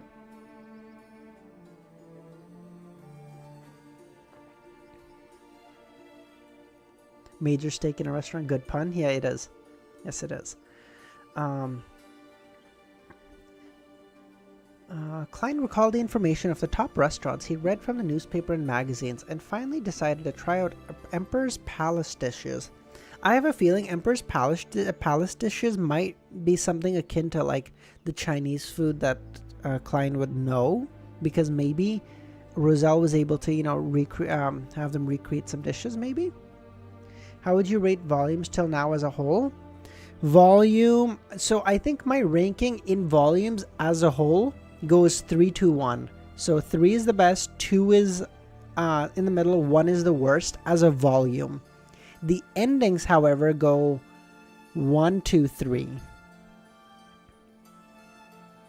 One is volume 1 has the best ending, 2 has like a great ending, 3 has a lackluster ending.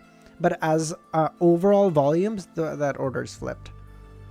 Talking of food, I'm going to order a few pizzas real quick. Nice. Oh, God.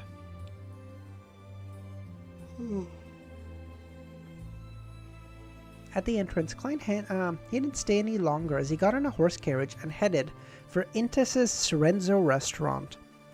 At the entrance, Klein handed his coat and came to the red-vested waiter as he asked, "Are there still any seats available? I didn't make a reservation." "Yes, sir." "Sir, is this your first time? Are you alone?" "Yes."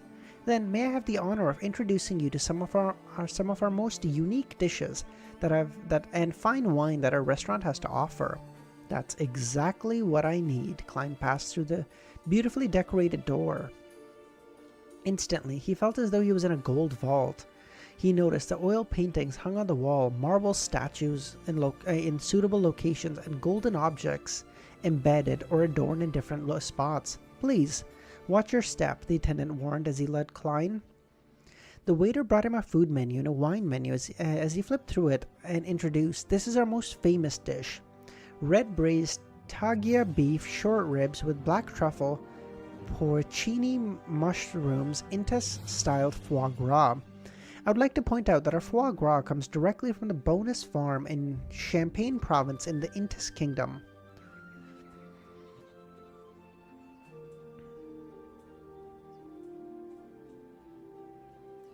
As Klein listened to the waiter's introduction, he browsed through the menu, written in ancient facesack as the prices caught his eye. Yeah, of course. I just saw the price, never mind. I just saw the price, kill me. Oh my god. What's your favorite food? My favorite food is probably pizza, I think. Probably basic. My comfort food is tomato soup, though. I love tomato. Like, if I'm feeling down or sick, holy fuck, I love tomato soup. That's probably polarizing, but all the same. I don't give a shit. I love it. After introducing what kind of topping on the pizza, just pepperoni. Do you know the timing of the donghua? Yes, for me, Shido, it would come out at 10 p.m. every day, I think. After introducing the main dishes, starters, and desserts, the waiter began explaining how the wine should be matched. Finally, he said, "The champagne, red wine, and white wine we have come from the famous brewery in Champagne province. We have an Ormeer wine from 1330. Its price is £126. If you wish to purchase it, you can take it along with you or store it with us, drinking a cup every time you come." £126? I can already hire an excellent butler with that. No, Justin, I don't do pineapple. No. My, like my parents really love it. I don't get it. I don't know.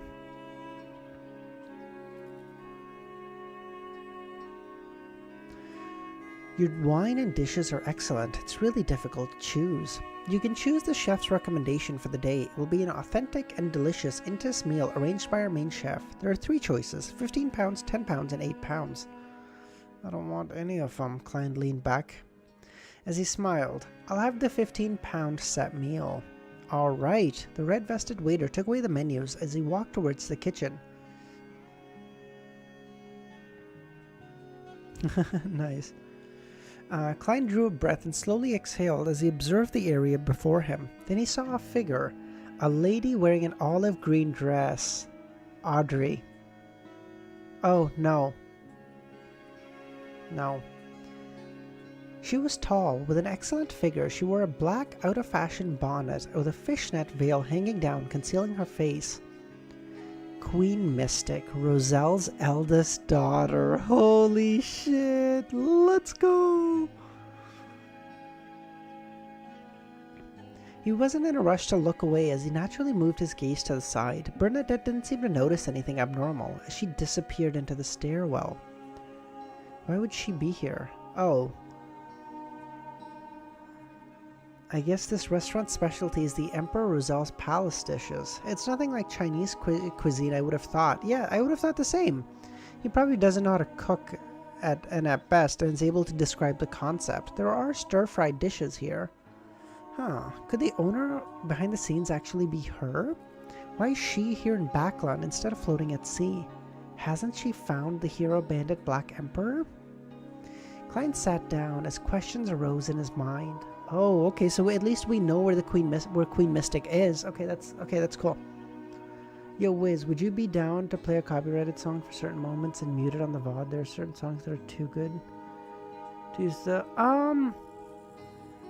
I don't mind again, I don't like the fucking the streams. I literally just do because I like it. I don't like my revenue from the streams might as well be zero realistically, so it's kind of whatever.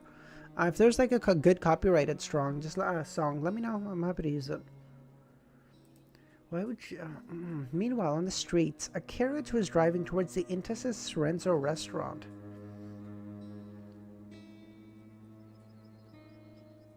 Sitting in the carriage, yeah, but you can get your channel taken out if you get claimed too much.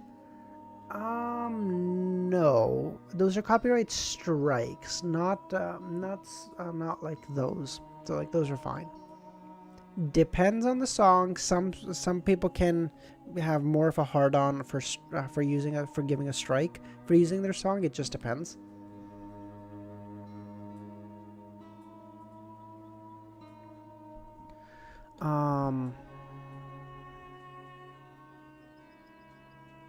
Sitting in the carriage was Aaron Cersei's family. The famous surgeon was a member of the Quelaw Club and a good member of Sherlock Moriarty. He had once sought out the detective to handle Will Ossepton's manor. Ever since his wife became pregnant, he found his luck had become rather good. His business was improving by the day, and his income was rising by the month. He successfully completed Baron Sindris' surgery and received the commendation of this newly promoted noble. He was invited to the Srenzo restaurant to have lunch with him. It said that the ice cream is pretty good. Aaron smiled at his wife.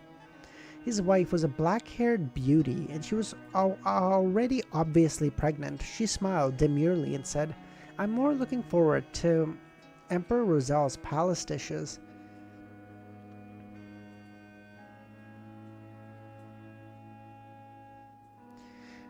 Aaron tersely acknowledged as he looked out the window. "We're almost there." Just as he said that, his wife held her tummy and frowned. It hurts a little. Aaron, who wasn't a first-time father, immediately checked on her and didn't discover any problem, but his wife was feeling rather greater discomfort. The child in her womb seemed to be pulling a tantrum. I think I won't go over there. I wish to go home to rest," Aaron's wife suggested.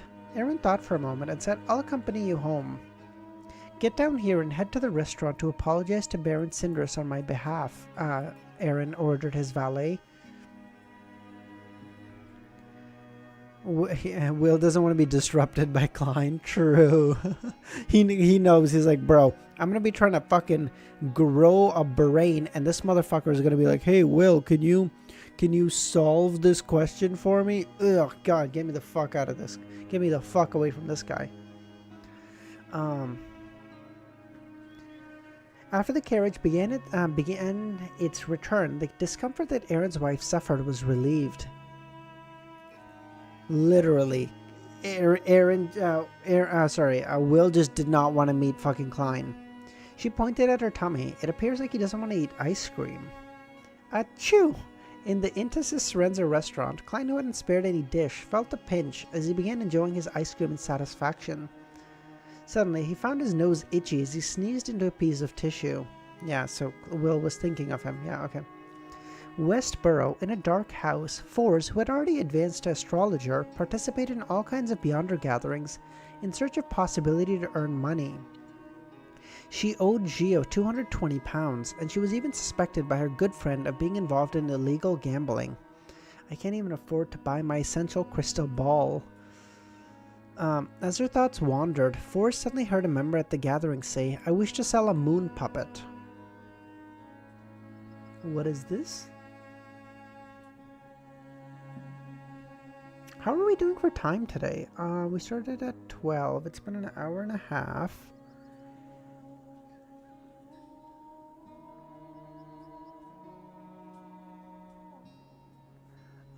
Five chapters. Yeah, I guess that's... Yeah, we're okay. We're like 10 minutes ahead of time. Okay, we're fine. We might end it at 43, actually. It'll depend time-wise on how I'm feeling. But we'll see. Whew. By the way, we're almost up to 20 members. Thank you to everyone who's got a membership. Seriously, I can't thank all of you enough. Holy fuck. That's awesome. I'm thinking next time, like, the videos, I'll make like a screen for members and stuff. Because like you guys really deserve it. Holy fuck. I can't. How do you, bro, it's up here and I still can't spell recommendation to save my life. What the fuck is happening?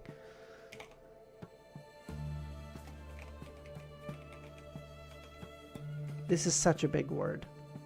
This is crazy.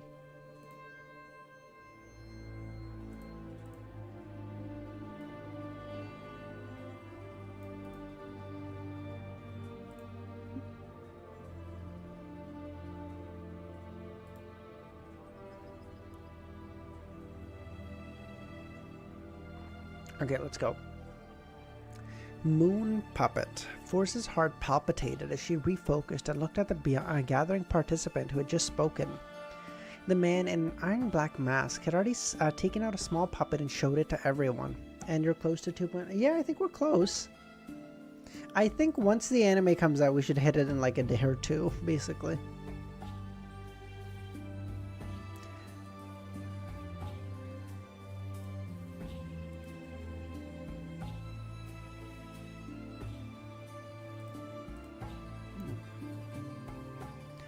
The man in an iron-black mask, who had already taken out a small puppet and showed it to everyone, said, "I have a friend who discovered a series of graves deep in the southern continent's Paz Valley. This puppet was stuck in the deceased right eye socket." Forrest observed the puppet seriously. She discovered that it was slender, and its entire body resembled a tiny wooden piece that had been engraved with crescent-like eyes and a mouth. Embedded in it were dried grass and flowers. Merch will be hard to get. Wrong, Plague. Because if it's on Crunchyroll, that means Crunchyroll's website is going to sell merch too, which means it's going to be so easy to get merch. Particular, like, a thing that you might want may be hard to get. I don't know. Paz Valley? I don't know. Do I?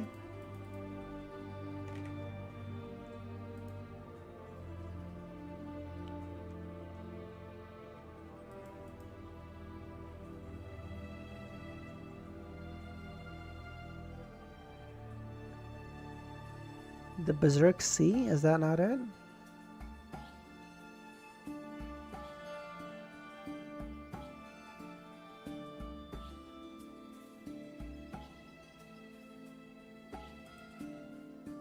I don't know. Someone tell me. Doesn't look like anything special, Forrest mumbled. My friend and I are unable to determine what this puppet has. We can only suspect that it's not simple. It might hide quite a secret. £60. For just £60 you can have it. The price is very fair, even if it has nothing to do with mysticism. It's not bad antique worth £40 or £50. That is to say, you'll be spending £10 to have a chance at a pleasant surprise. To you, this is a small amount of money. Just as she had a thought, she heard a female voice, which was deliberately suppressed. £50. Is she too rich, or is she just willing to try her luck? Forrest looked at the speaking person, only to see a lady wearing a long hooded robe. The owner of the moon puppet laughed. "I'll be more inclined to keep it for myself. Perhaps there'll come a time when I discover what's so special about it. Of course, as a gentleman, I'll satisfy your wish since you have expressed your desire and have given a reasonable price." "Deal," the hooded woman replied. Soon, the gathering attendant helped him complete the transaction, and Forrest noticed that the lady's hand was trembling. After receiving the puppet, she places great importance on this item. She might actually know what's so special about it.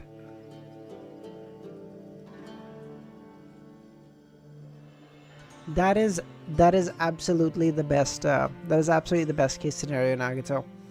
So that's why, like, I have a lot of plans, but like one of my biggest plans is like the day the last episode comes out, I want to have like a video of like, hey, where do you read from now? Or like, if you want to read Lord of the Mysteries after the season has ended, where do you read from? You know, that sort of stuff. That video, and then hopefully, if people are interested, they can just watch my VODs. That'd be dope.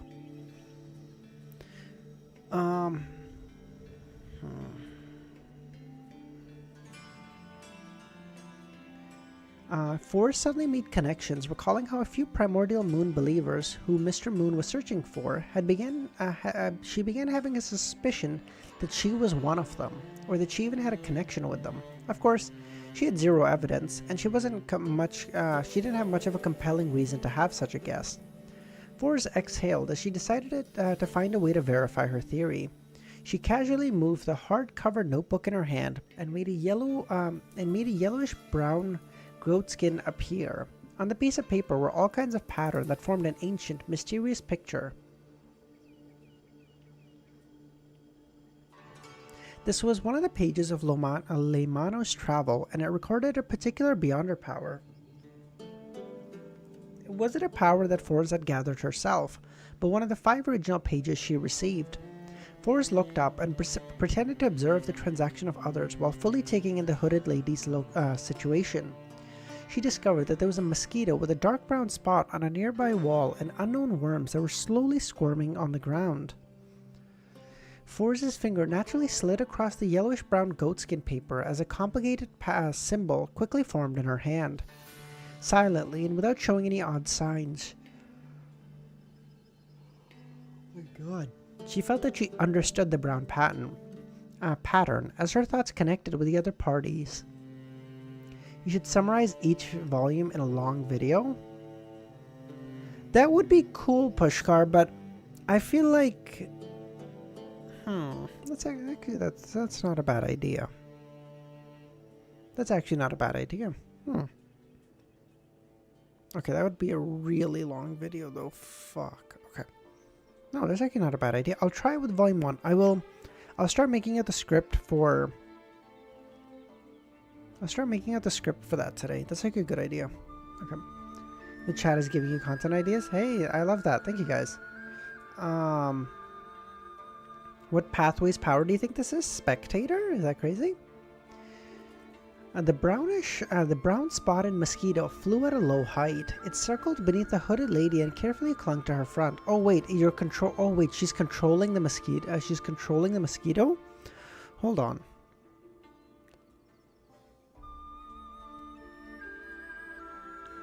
Huh.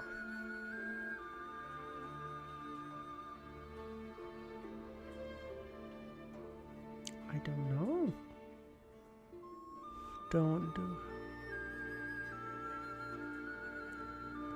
It circled beneath the hooded lady and carefully clung to her front. Like, okay,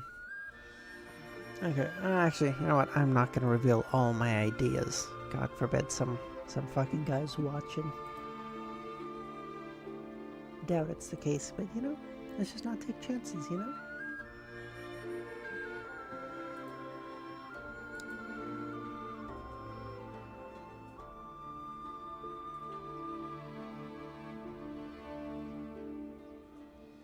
Yeah, that I already plan to make Pushkar. I plan to make that like as every episode comes out, just coming out with like what was different in the web novel, what was cut, and all that stuff.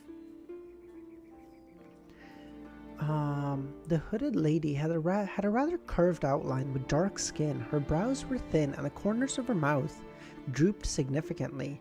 Forrest recognized her. She was none other than the primordial moon believer, Windsor Baring, who Mr. Moon was searching for.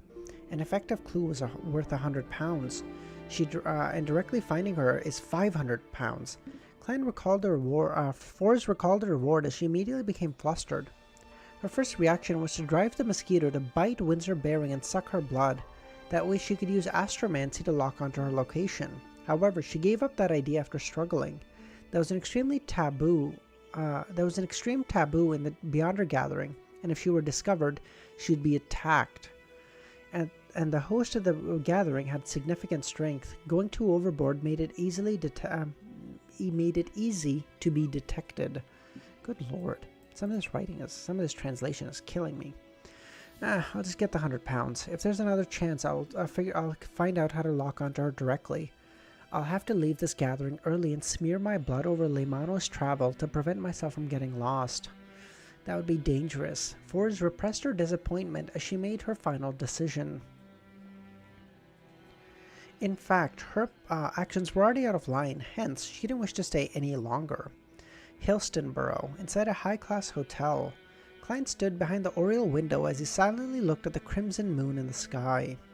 Sometime later, he combed through his hair around his temples and reached out to draw the curtains. Then, he went through the hassle of removing the radio transceiver and spent the time airing out most of its smell. Only then, he waited about 10 seconds when he felt the room turn dark and heard it producing clicking sounds. Holy fuck, I'm actually having a stroke. Klein approached and saw an illusory piece of paper. Great master, please look right. Klein turned his head in amusement and curiosity to his side. He saw a full-body mirror, which had already turned dark, as though it was smeared with a layer of ink. After a whole volume of Creeping Hunger, what's your thoughts on it? Creeping Hunger is awesome, dude. It's such a powerful ability. I still don't want it because I think it's cheating, but it's an awesome, super duper power. Just as a thought flashed, especially since we can just beat it into submission, like, oh, you want to eat? No, you're going above the Great Fog now. Get fucked. Just as a thought flashed in his mind, the full-body mirror lit up. Illusory fireworks began shooting through the mirror as it burst through the scattered in a beautiful, dazzling display. Meanwhile, the full-body mirror produced a line of golden Loanese words. Welcome back, Great Master. At that moment, Eridas didn't produce any sounds. Klein had the baffling feeling that it was hysterically shouting. After the fireworks came to an end, the golden text distorted and formed a new line of text. Great Master, your loyal and humble servant, Eridas, wishes to know how may I be of service. Answer my questions. Thank you. You may ask your question. Where did the evil spirit from William Street go? The full-body mirror's golden text froze for a few seconds before they slowly disappeared. As for the blooming fireworks in the background, they first blurred before a new scene became clear. It was that of an abandoned chapel where there were withered vines crawling all over its walls and grey stones were strewn everywhere. Klein found it rather familiar. It was where he and Sharon had once conversed with the evil spirit. Klein drew the scene drew to a close as Klein saw in the corner of the collapsed castle was a tiny pit. There were clear signs of it being dug by one's fingers. Miss Magician mentioned it before. The scene produced a cold voice that hid a smile. It's been a pleasure working with you. Are those words coming out of the soil? The scene immediately turned distorted like a water surface being stirred before the scene shattered. Pleasure working with you. Who was the evil spirit talking to? It was speaking to Int Zongwil, since his fingers were black. How many languages do you speak? 3. Kind of, not really. Not really. Comprehensively, I just speak the one.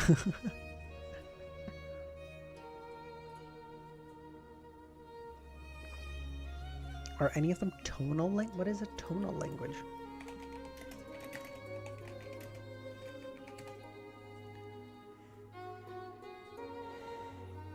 No.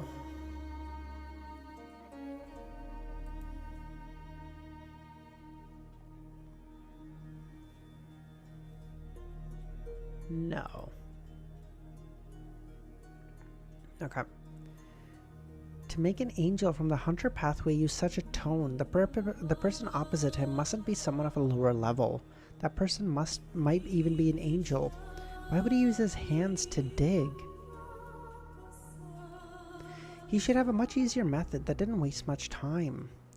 The angel is also restricted in a certain sense, just like that grandpa in Leonard's body. Right, Leonard was in Backland back then. This is a clue. There are other possibilities. Something at the level of an angel doesn't equate to being an angel. So really,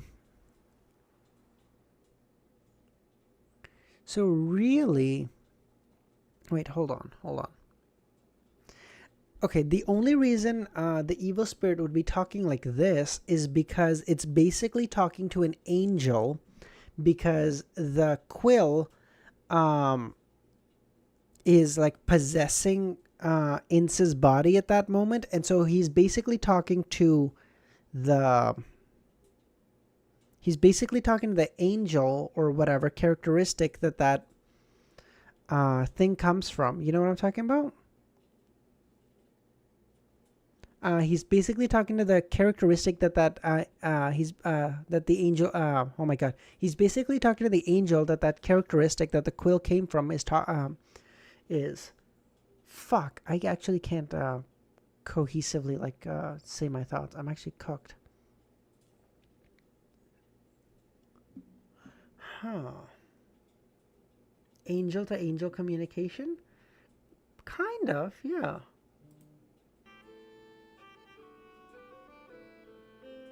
You mean the psyche of the previous angel? Yes, thank you. Oh my god.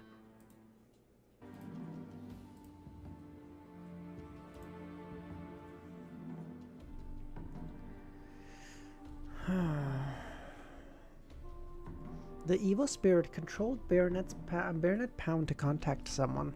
From the looks of it, the Intis and Facesack spies were like a smoke screen that was deliberately set up by evil spirits, as expected of a conspirer.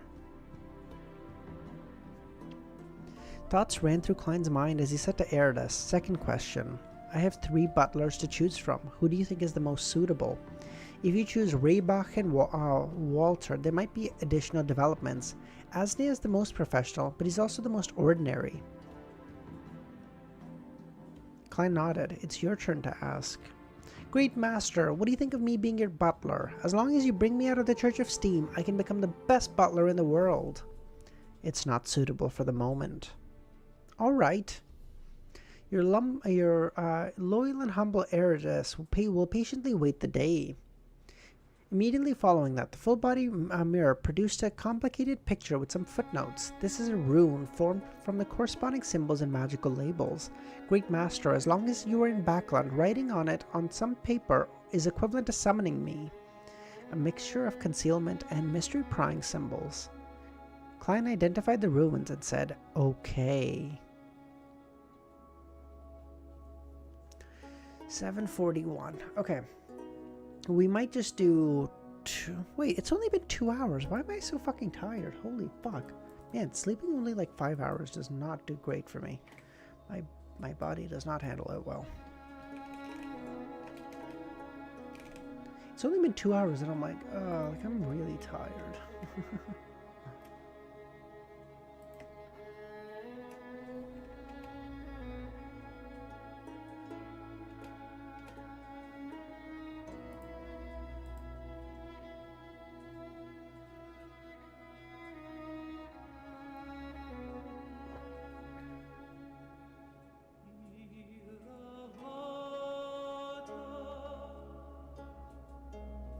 Wiz wanted to tell you this earlier, but it was not completely revealed.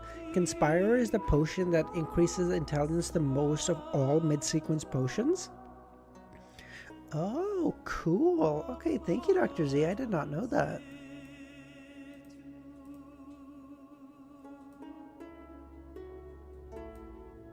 Thank you.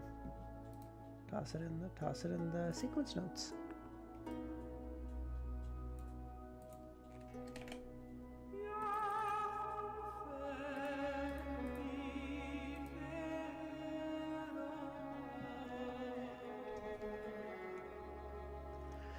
"9 a.m. Helstonborough." Klein picked up a bottle of exquisitely packaged white wine as he handed it over to the elder opposite him. "Mr. Asnia, thank you for coming. This is a gift of mine. Please accept it. At the latest, I'll make my decision by tomorrow. When the time comes, I might come and visit you in person." He was using such a euphemistic manner to inform the man that he had failed to be selected. To be frank, he was actually rather pleased with Mr. Asnia. He perfectly met his image of a butler, stern, well-mannered, professional, a high level of mental understanding, and good at handling all kinds of thorny issues. As the oldest candidate who lived the furthest away, he had arrived half an hour ahead of time. He had patiently waited outside while Reebok and Walter were only 15 minutes early. If not for Eridus mentioning that the other two allowed for additional developments, Klein felt that he would have chosen this gentleman. However, his main goal was to use the butler for social connections to make it more easy to enter high society. The white wine was specially bought from the Inta Sorenzo restaurant, costing him £2, since he knew someone was destined to be disappointed while wasting money to travel to and fro. This could effectively accentuate how generous Dwayne Dantas was and how gentlemanly he was as a tycoon. In addition, he didn't think it was right to belittle a butler from a noble family. Such people definitely knew people in high society, many professional butlers, and countless servants.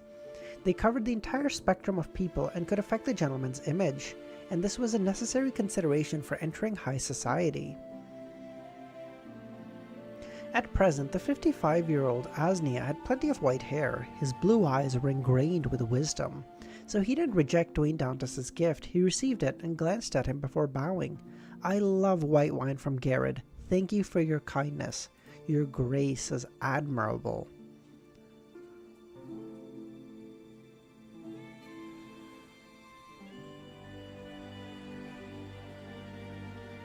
Garrett, yes, the waiter yesterday mentioned that it was a brewery in Intes's Champagne province. It's also well known for producing high-end grape wine. Some of the wine of certain vintage are considered top-notch. Ugh, the butler knows more about wine than me. That's right, Mr. Osnia mentioned that wine cellars are directly under the charge of a butler or butler assistant among nobles. Does this mean that I have to have a wine cellar? Wine costing £2 is at the bottom of the totem pole, while even Ormere wine from 1330 costing £126 isn't even the best. How much would an entire cellar cost? Klein felt heavy in his chest. He began to suspect that the £2,888 he had set aside weren't going to last long. Your fondness for it is the greatest form of praise for me, Mr. Asnia. Please invite Mr. Reebok, who's at the coffee house below up. Asnia didn't hesitate to agree to it. Less than 5 minutes later, Reebok knocked on the door and entered the living room. I will never choose someone who arrives 30 minutes early. These people don't respect it. What do you mean? It's a sign of respect to show up early. Like I generally, if it's like an interview or something, I will show up 15 minutes early. I feel like that's like a good amount of time that it shows like a, hey, like I respect your time. I want to be here early. I'm eager, but I'm also not going to waste my entire fucking day here with you. So I think there's like a happy medium, but like 30 minutes is totally okay, especially when you're like 55.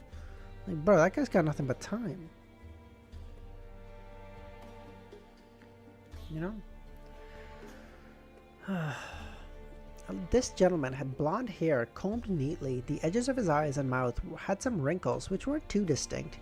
He even had a ruddy complexion and a masculine bearing. After exchanging greetings, Klein invited him to take a seat while smiling. He directly got to the point. I've always arrived 30 to 40 minutes early for every in-person interview I've attended. Jesus Christ, okay. Forgive me for being honest. That's so funny, because my first job interview at the bank, I arrived, it was a virtual interview, and I was at school at the time, so like I booked, I booked like a room in the library so that I could pop by, so that I would have like a space where I could talk, because otherwise, you know, library, it's quiet, and you're like, fuck. But the fucking internet at the school went out, and my data was not working in the library, so I'm like running out to my car to try to fucking have it in the car or whatever. And as I'm running, I get an email that they're like, hey, no worries, you couldn't make it. Just let us know what day works for you and we'll reschedule. And I'm like, no, fuck, like I missed it. And then I like, just as I got that email, I like logged onto the call and they were like, oh, you're here. We just sent you an email. Just ignore it. We're a little short on time, so we'll kind of do like an expedited version, okay? And I was like, great. And so, and somehow I still get the job, which is crazy. Because like, I thought I totally botched it. I was like, oh, I'm so cooked.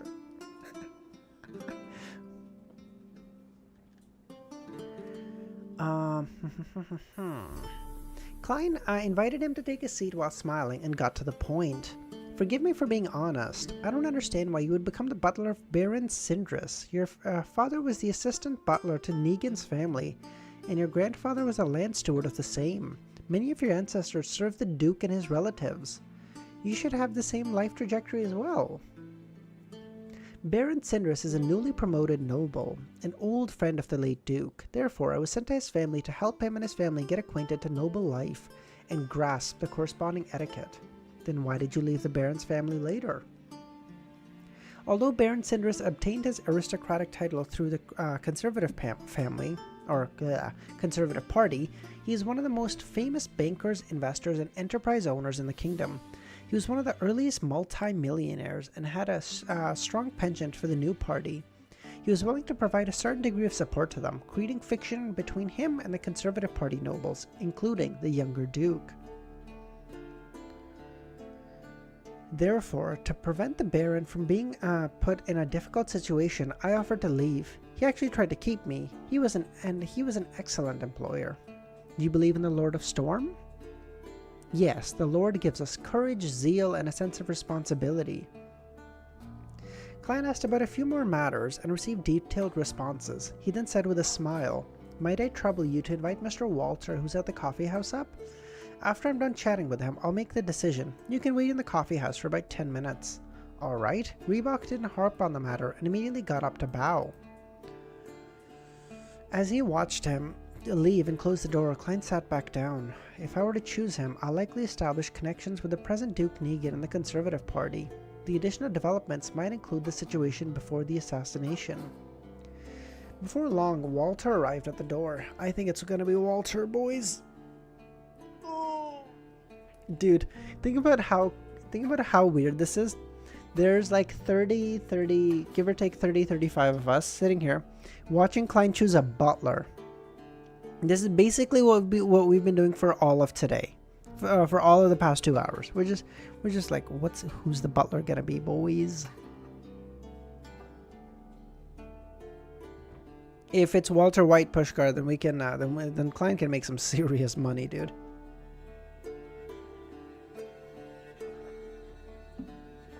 Peak literature, yeah. Klein first exchanged some pleasantries before asking, "What conflict did you have with the Viscount Conrad's butler? You should understand that I need to understand the situation. I can't afford to risk offending a noble." As a butler assistant, I was responsible for the Viscount's children. During this process, due to certain matters, I was appreciated by a particularly important figure. As such, I won the recognition of the Viscount. This made the butler very wary against me.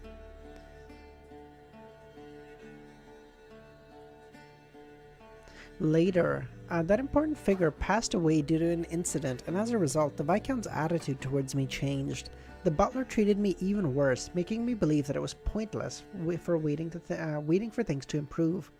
You will like Volume 4 since it shows the life of nobles. Why do you think I would like that? What?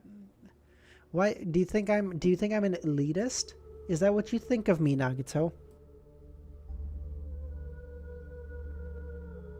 I very much am, by the way, but, wait, I'm sorry, what were we talking about?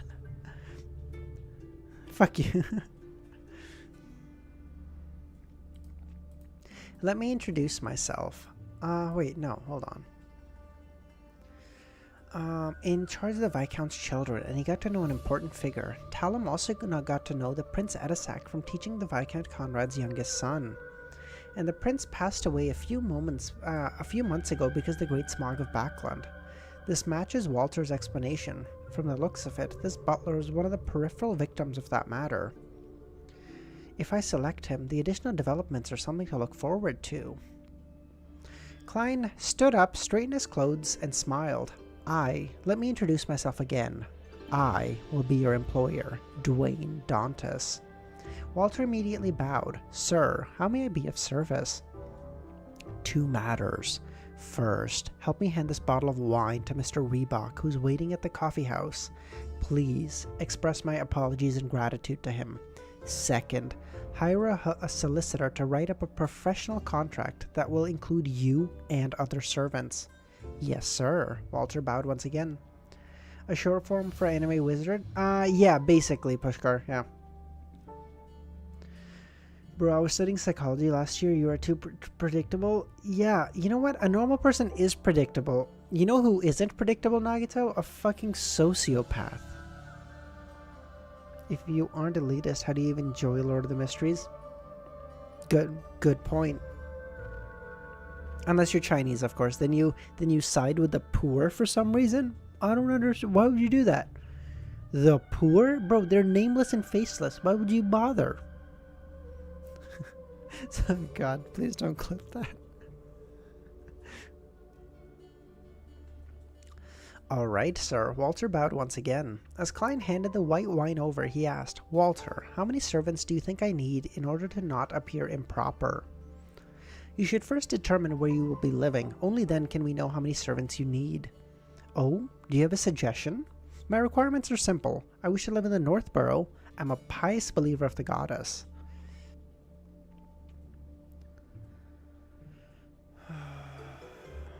Walter considered it for 2 seconds before replying, "Sir, you can choose 32 Backland Street. It's close to St. Samuel Cathedral, and it's a 3-story manor with more than 10 rooms. Holy fuck." By the way, Dwayne Dantes is a reference to Edmond Dantes from The Count of Monte Cristo. Ah!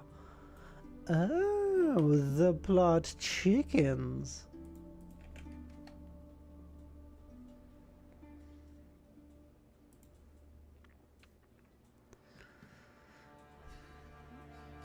It comes with a stable, a servant's quarters, and a rather large garden. Living nearby are baronets, House of Commons members, and senior lawyers. The interior design is especially tasteful. There are plenty of famous paintings and antiques. All the furniture and wares are enough to accentuate your identity. You can rent it for a year first. If you find it satisfactory, you can consider buying it. How much is it to rent for the year? Including the use of furniture, £1,260. That's like half of Klein's money.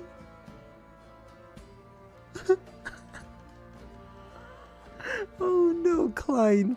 Klein, you needed to make more money before you left the sea, bro. No. Klein was glad he wasn't drinking any tea, or else he would have spewed it across the butler's face. He mustered all of the clown's control to prevent any abnormalities from showing on his face. The rental prices of house are referenced from Money in the Past on the economic life of people in Beijing, Paris, and London, and the British study of the Victorian middle-class marriage and family, a house costing £1,260 in an embassy rented near the Qing dynasty, and for whether there was a premium to it, I have no idea. Author's note. Thought you guys might like to know.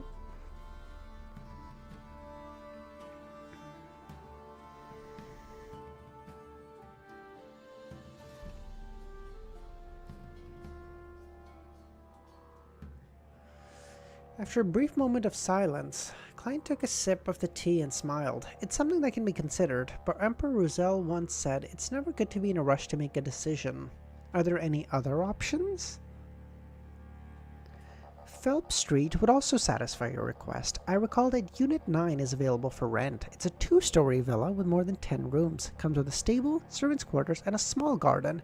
The furniture and wares are relatively old, but are still considered decent. The annual rent is about £220. That's quite reasonable, but Phelps Street means that it's less than 100 meters away from St. Samuel Cathedral. Although this does help being right under their nose, many of the pedestrians might be Nighthawks. It'd be inconvenient for me.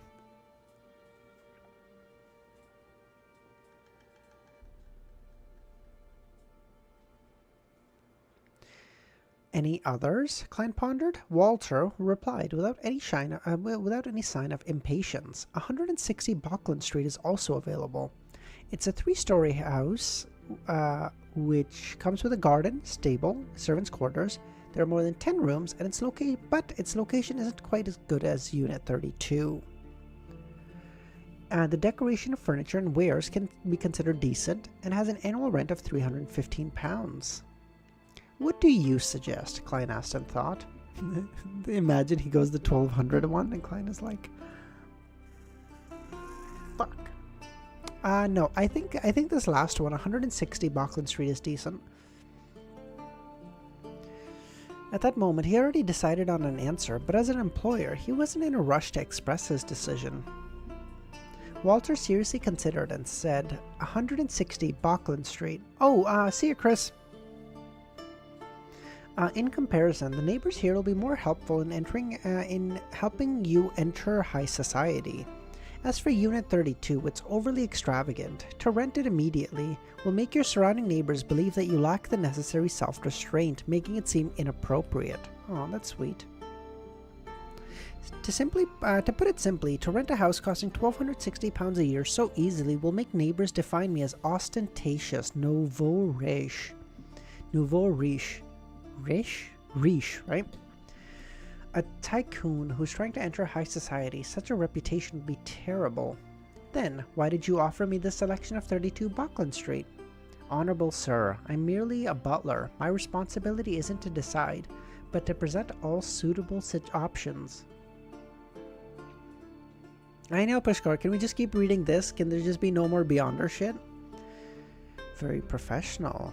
He was worried that Dwayne Dantes is a nouveau riche who likes to enjoy flaunting his wealth, so he gave me the option to probe me. Let's eliminate Unit 32. We'll choose one of the other two. Before I make a decision, I'm accustomed to paying a visit. Let's head off for lunch.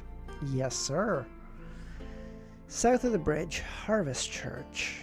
Emlyn White was wiping the silver candlestands as he was muddling over the clues provided by Miss Magician. A secret Beyonder gathering. That's equivalent to providing no clues. It'll be so difficult to pursue the matter.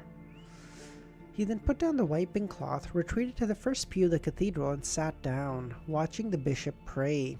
Look at my comment. What the fuck did you say? I don't even... Where's your comment, Nagito? What the fuck? Klein will always stay poor? Is that the one you're referencing? No. Klein isn't poor. Klein hasn't been poor in a long time. It's just that our relative definition of poor keeps shifting upwards, right?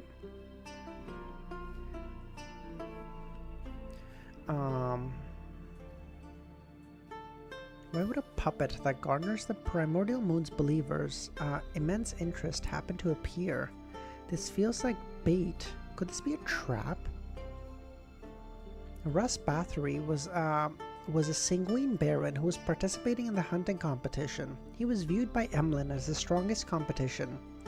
The more Emlyn thought about it, the more he found it a possibility. This was because he knew that Bathory was an antiquities enthusiast, one who especially enjoyed collecting all sorts of strange trinkets. Haha. After pacing back and forth, he curled the corners of his lips and chuckled. I have no way of entering the Beyonder gathering to seek out the location of Windsor, but I can monitor Russ Bathory and finish off the target before him. I look forward to his expression when that happens. Miss Magician, this clue is indeed worth £100. At that moment, Father Utravsky ended his prayers, walked over and looked at him, and said, Our piousness is not in our language, but in every detail of our body. You were not being focused today. Wipe the candle again. All right, Emlyn replied, feeling shameful. Bitch, wipe the candle again. What are you doing? After the priest turned to walk to the confessional, he snapped to his senses and muttered, I'm not pious at all. I don't have to appear pious. I doubt it, bitch. Rows of straight Intes parasol trees lined both ends of the street, making the street appear beautiful and tranquil. Klein slowly walked out of Unit 160. Tell the owner I'm very satisfied. I'll temporarily rent it for a year. We might move to a better place later, such as the Empress Borough. The words hinted at his ambition to obtain an aristocratic title, as Empress Borough was a place where nobles gathered. If death comes, it comes. What is one gonna do? As for why he didn't rent for half a year to save on money, this was because such high-end estates only accepted long-term contracts. 1 year was the minimum. To be frank, if money wasn't the issue, Klein had quite a liking for the house. Its lawn was clean and the garden was beautiful. The furnishing was befitting and the wares exquisite. It was the best residence Klein could have imagined in the past. Walter immediately replied, I'll hire a solicitor in a while. Sir, what specific request do you have regarding servants? I'd first like to hear your suggestions. Sir, you will need a housekeeper regardless. During the interview, Klein had mentioned that Dwayne Dantes wasn't married and had no children, nor did he have any mistresses in Backland. Therefore, he didn't need a lady's maid. At which point Walter replied, So you're bitchless is what you're telling me. Walter continued, her duties would be to manage the female servants and expenses of the households. Sir, you can't leave anything to me or the same you can't leave everything to me or the same person. Balance is in the art of politics, and it's also a good method when managing a household. I'm confident in myself before money, but it's only confidence. Very honest. A housekeeper is needed. Okay, Klein nodded. At that moment, Walter was walking behind Klein. He extended his hand to stop a rental carriage. On the carriage, he continued, I will get the Family Servant Association to produce a name list for the selection. You can choose her personally. Based on current residential situations, you will also need a steward who can be a male or female, a valet, a lady's maid in charge of the bedrooms, 2 chambermaids who will be in charge of the living room and the activity room, 2 footmen to valet guests, a parlor maid, a scullery maid, 2 laundresses, 2 handymen. Apart from those, you will need a cook, 2 gardeners, 2 coachmen, or 1 coachman and assistant coachman. If necessary, you can also have an additional attendant, steward's boy, nursery governess, and a second cook. We're now at upwards of 21 people. You currently do not have any carriages, but you will definitely have 2 in the future. A wheeled carriage costs about £300, and a 2-wheeled one costs about £100. So we're at 21 people right now, not including Walter or the housekeeper. We're at 23 people.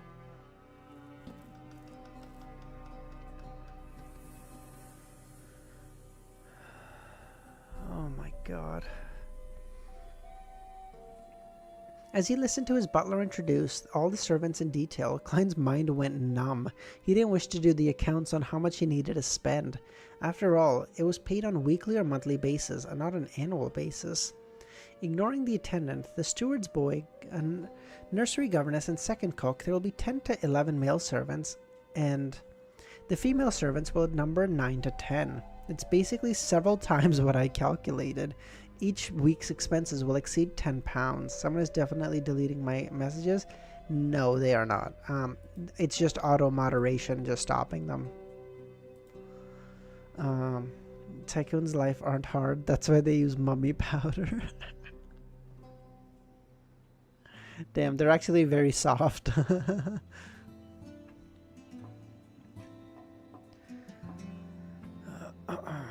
Seeing the stead and extremely dignified Dwayne Dantas nodding from time to time, Walter subconsciously broadened the topic.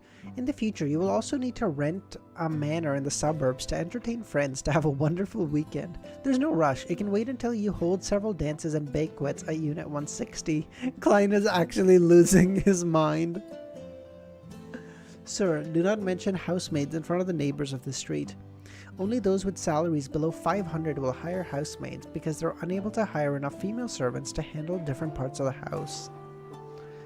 Klein listened numbly as he reflexively wore a warm smile. Klein is just like, get me the fuck out of here. I just want to leave. Back at the hotel, he watched Walter leave before he sat back down, his expression collapsing. When it was 20 minutes to 3, Klein rubbed his temples, slowly got up, and went to his bedroom and began this week's tarot gathering. Klein's POV, don't say another word, god damn it. Klein is a level 99 tycoon. Okay. Depending on where this chapter ends, we might leave it here, but if it leaves me on like a cliffhanger, we will keep going. Did you know mummy powder is an ingredient for a pleasure potion? Wait, actually? That's true, FQ. Audrey is a level 99 boss. Okay, so I FQ, yes, you and me on the same wavelength. Okay, so we might leave it on this chapter, or we might do the next one. We'll just see. We'll play it by ear.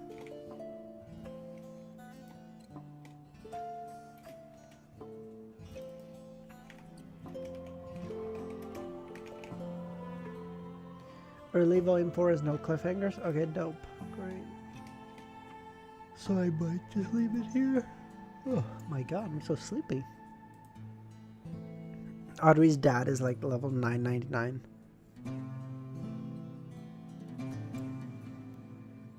Above the grey fog in the palace with a towering dome. The fool Klein glanced at the sun, who was pulled ahead of time, as well as the world, who had been conjured in advance, emanating a bit of his spirituality. he made contact with the stars representing Justice, Hangman, Magician, Moon, and Hermit. They all came to life, like clockwork. Audrey stood up, lifted the corners of her skirt, and curtsied. "Good afternoon, Mr. Fool." Klein instantly felt better as he nodded with a smile. He couldn't help but sigh. To act like a tycoon cost so much money. I wonder how huge the expenditures for a noble like Miss Justice are. As expected, Cattleya spoke out first. "Mr. Fool, I only managed to find one page of Roselle's diary." "Just one page? Shouldn't Queen Mystic be able to provide the entire book whenever she wants?" Klein remained composed and nodded. "That won't be a problem." The diary page tore through the spirit world and entered Klein's hands. Klein looked down and discovered that the beginning of the diary entry didn't have a date.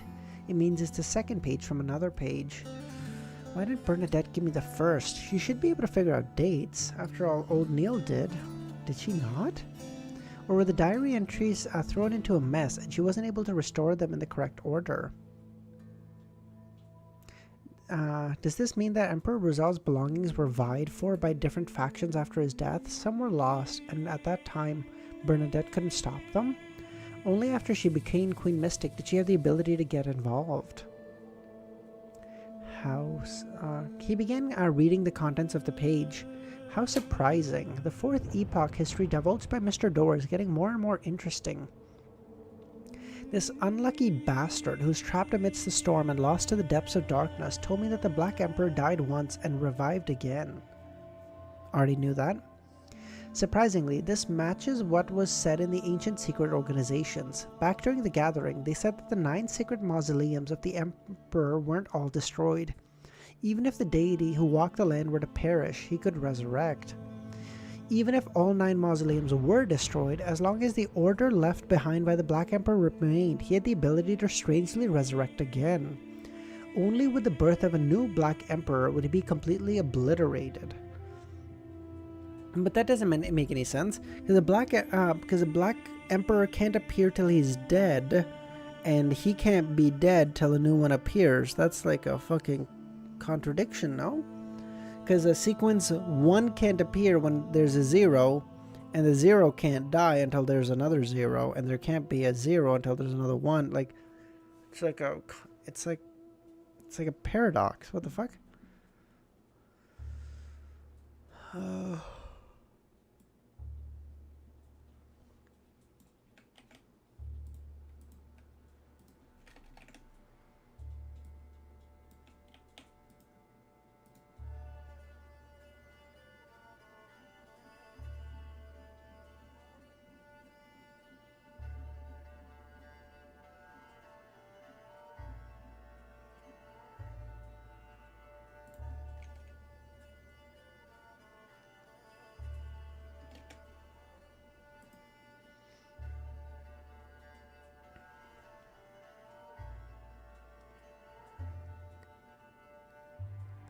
Not truly die, he can die but he'll come back. Okay. Oh, I see. Okay. Okay, so he will die, so a new sequence 1 and 0 can appear, but if none does, then he can take some time to collect himself and then come back. Okay. According to Mr. Dorr's description, the Black Emperor had 3 stages in the process of his resurrection. The first is that his uniqueness leaves the person possessing it, turning into an abstract concept. Second is that the subjects of the Black Emperor hear his mighty voice again. Third is that when fused with the uniqueness, the Black Emperor would appear in the astral world. The 3 sequence 1 characteristics would automatically be returned to the Emperor's hands. This is an order that other true deities are unable to distort or prevent. This way, the sequence 1 Prince of Abolition of this pathway, Blood Emperor and Night Emperor, would be in a rather awkward position. They might instantly perish, falling back to sequence 2. Mr. Dorr said that back then the Lord of Storm and the Evernight Goddess had chosen the Night Emperor. They helped him switch to a neighboring pathway. Yeah, I got it, motherfuckers. I will write it down. Chill.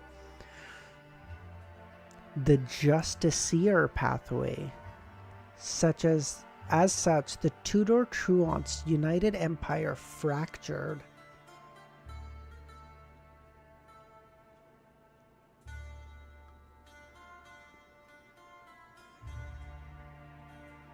Hold. Okay. So, Lord of Storm and Evernight, even though they hate each other, supported the Night Emperor. Night Emperor...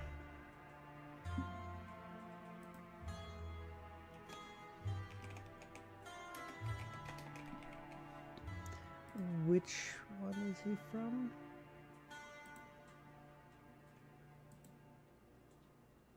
The Truant Empire's Night Empire they chose, and they helped him switch from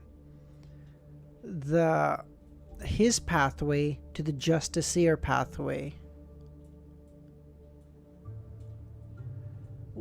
Justiciar is Arbiter, that makes sense. Do I know what's interchangeable with Arbiter right now? I don't.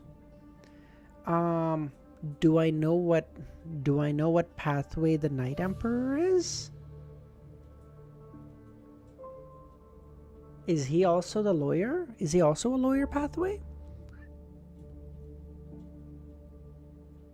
Oh yes, they're the sequence ones of this pathway, right? They're Prince of Abolitions?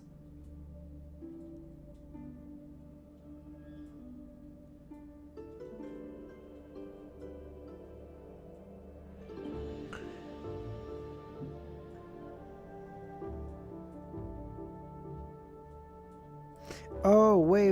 Oh, do you pronounce... I pronounce it as Truanst. I don't know if that's the right one, but that's how I pronounce it. Hold on. Okay, so there is Blood Emperor, Blood, Knight, and what's the third one? Dark Emperor? What the fuck is the other one?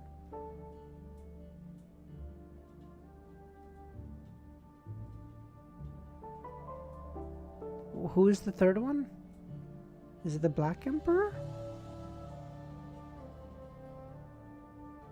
No, wait, that's not it. Is it the Black? It's the Black Emperor. Okay, and black. Okay. So he became sequence 0. So Black Emperor became sequence 0, right? But then he fucking died.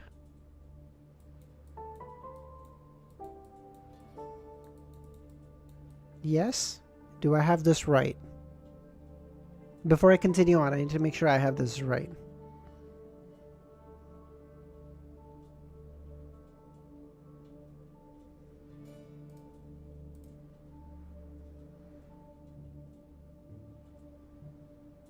Put on slow mode. That's a great question. How do I do that?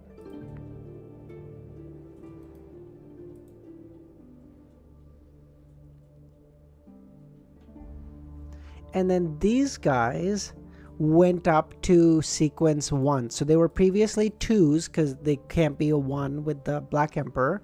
And then they both went to 1s. However, they knew... however, the night... okay, hold on. How do I make it?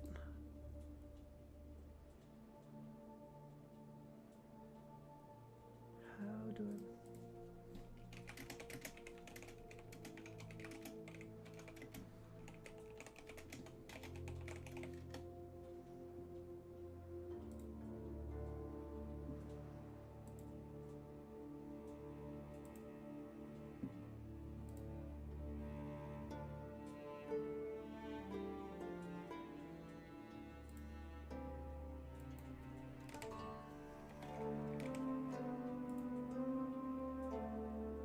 Okay, there we go. Slow mode. Okay, that's fine. Okay, so now they became sequence 1s, but they knew that the the Evernight and Storm knew that this guy was coming back. This sumbitch don't die, right? So they decided, hey, Yeah, username. We switched it for Susie. Yeah. Okay. So they decided, like, they knew that he was coming back, so they're like, okay, listen, we can't have one of them becoming the Black Emperor because he's coming back. So they switched the Knight. Is that who they chose? The Knight Emperor, and switched him to the Justiciar pathway. And so he became sequence 0 of the Justiciar pathway. And as such, Blood Emperor got shit on. Get fucked, loser. And now their Tudor truanced United Empire fractured, because now this guy has no reason to be equal with this guy. I'm a fucking god, you mere angel, you piece of garbage looking angels. That's from last week. Get your shit up. Yes? Okay. I feel like I got that right. You're understanding the deep lore nicely. Okay, that's great. Okay, so that's good. Great. Okay, so now again, shit. I'll do whatever I want, Milos. All right. All right. Slow mode is off.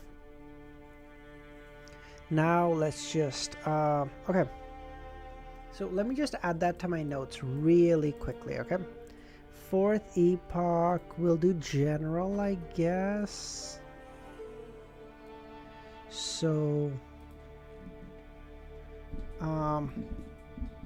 just give me 2 seconds.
Okay, sorry. Okay.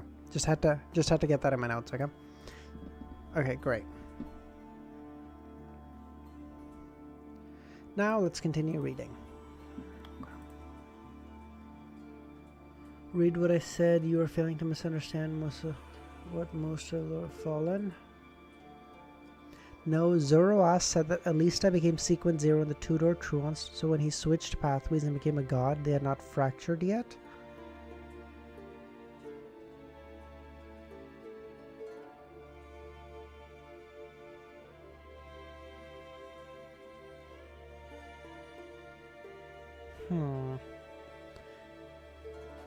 But then, so how do I make both of these work? They seem like intersecting points of data. One is saying that they both became sequence 1s, and then one of them became a sequence 0, and their partnership fractured. And then the other one is saying the other one became a sequence 0, and their partnership had not yet fractured. I don't know how to make those two data points line up. They seem like they're opposing.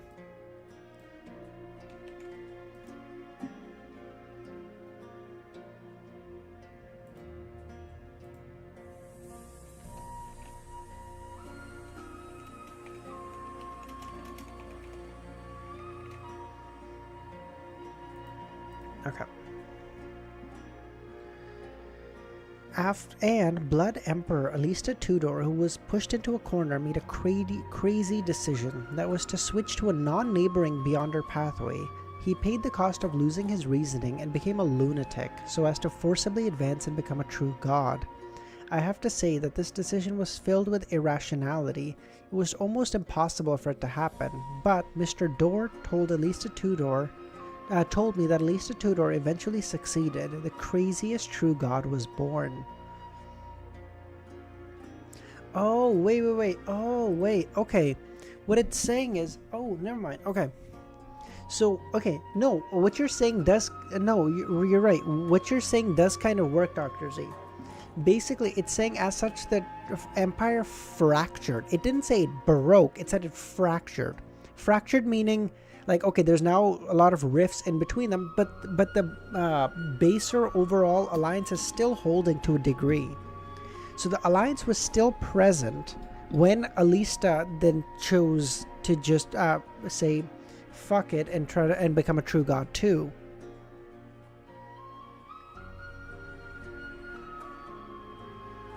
So, okay, what you're saying actually does kind of work. Okay. It's truly fascinating that Mr. Dorr didn't go into detail since he kept it from me. I asked him which was worse, lunacy or death. He said that it was an obvious choice, death, because as long as one was alive, it wasn't impossible to recover, even if one was completely mad. He laughed and gave me an example. A true god could use his instinct to mate with all kinds of living beings, giving birth to all kinds of descendants. Through this process, if he was lucky enough, the conflicting Beyonder characteristics would be purged. The lunacy would slowly disappear with time, and as he improves bit by bit.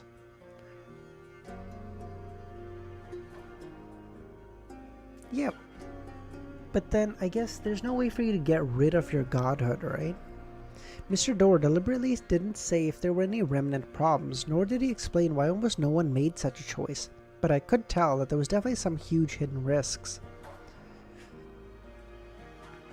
I have to say, Mr. Dorr's understanding of true gods far exceeds my imagination. Before he was exiled, he might have even made an attempt to reach Sequence 0.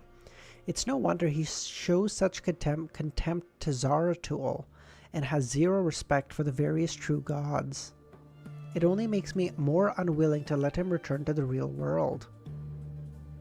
I will also just put this in Lore General.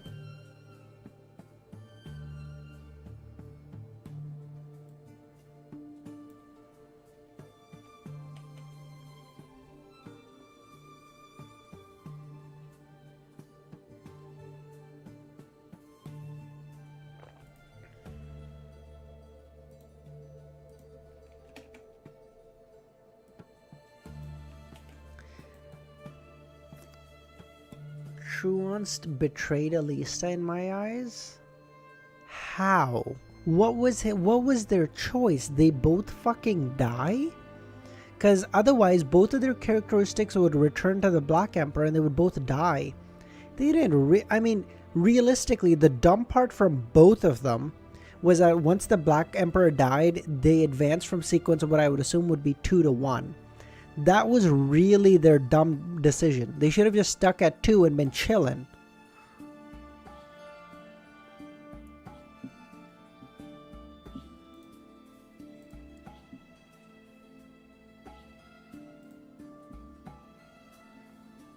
No, they would drop to sequence 2. I doubt it.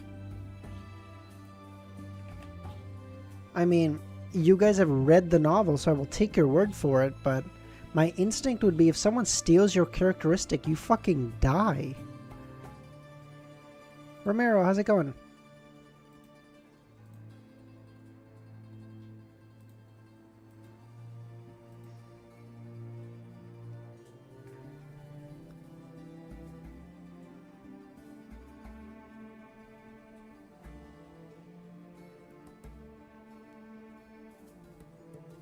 Okay, wait, Ramiro, how about, okay, maybe you can answer this, okay?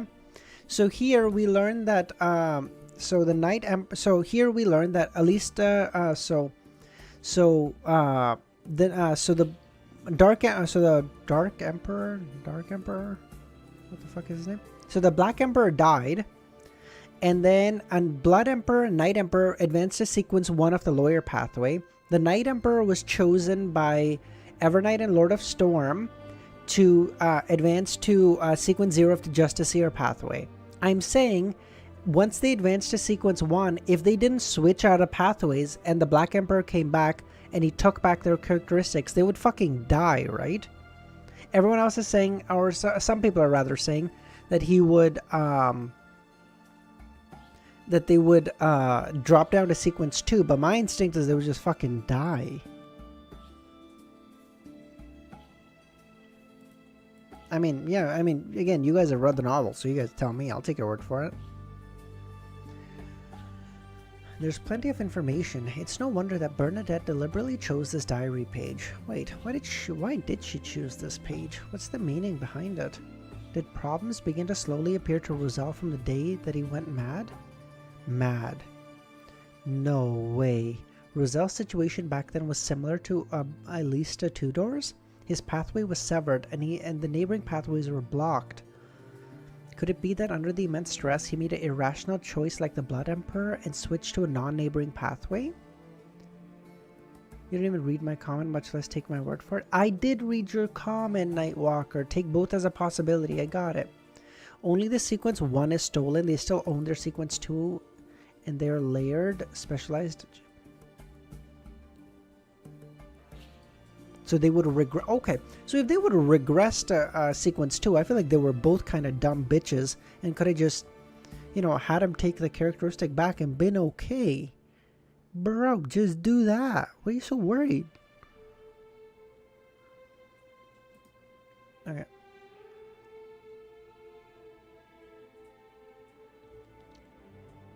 This way, the craziness in his later years was a result of him losing his reasoning, not a result of defamation. It's no wonder Bernadette hated and betrayed him, but is also trying to figure out the truth. From this angle, certain things have become very interesting. What happened this stream? We did some investigating of the underground ruins, got some, the Tarot Club and Gathering just started. We hired a butler, rented a house. Yeah, just normal stuff, really. Roselle forcefully ascended to the throne and declared himself emperor. His declaration of the civil code, using the order from the Earth's 18th and 19th century to replace the existing order. He wantonly spread his speeches and promoted his sense of aesthetics. I really belittled the senior of mine. Any more lore you learned? I think, no, I think this is the most important. This is definitely by far the most important thing we learned today. I really belittled the senior of mine. I always thought he was cosplaying Napoleon or Caesar. So it was making him, making preparations to become the Black Emperor. No, I saw a few pages of his diary back then. His thought processes were clear and his emotions stable. He could even communicate with various noblewomen. He might not have made the final decision back then, but was subconsciously leaving a way out for himself. The civil code wasn't deliberate. As a usurper to the throne, declaring new laws is necessary, and from what he could use as reference, the civil code was what matched the situation and flow of history. Wait, is Klein saying that Roselle is actually sequence 0 of the lawyer pathway, and he's trying to come back now because the order that he created still exists via the civil codes that everyone has adopted?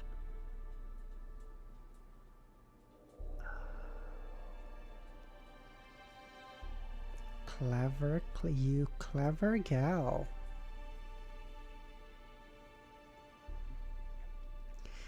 The actions of him declaring himself emperor later must have been something Bernadette found incomprehensible. She found it difficult to accept. As Roselle's most beloved child, she noticed certain abnormalities with her father before he declared himself king. Hence, she chose the longest diary page during that period of the Emperor's life to give to the Admiral of Stars. Klein couldn't help but make connections, as though the heavy history hidden deep in the fog was being turned over to reveal a page filled with blood and iron. Ooh.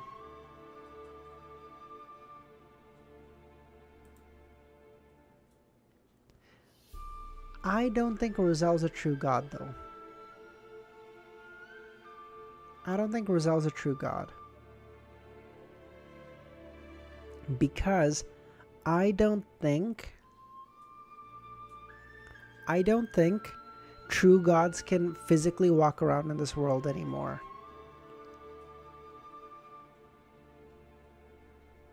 For what, I don't know why the reasoning would be, but I just remember the Zoroast guy or whatever from Grozel's Travel mentioning that, like, back in my day gods could travel the world, unlike now.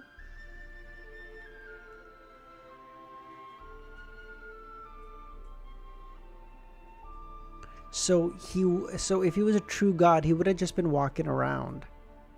I think so. What do you think about Mr. Door? Is he a god, an angel? I think he's like a king of angels, probably.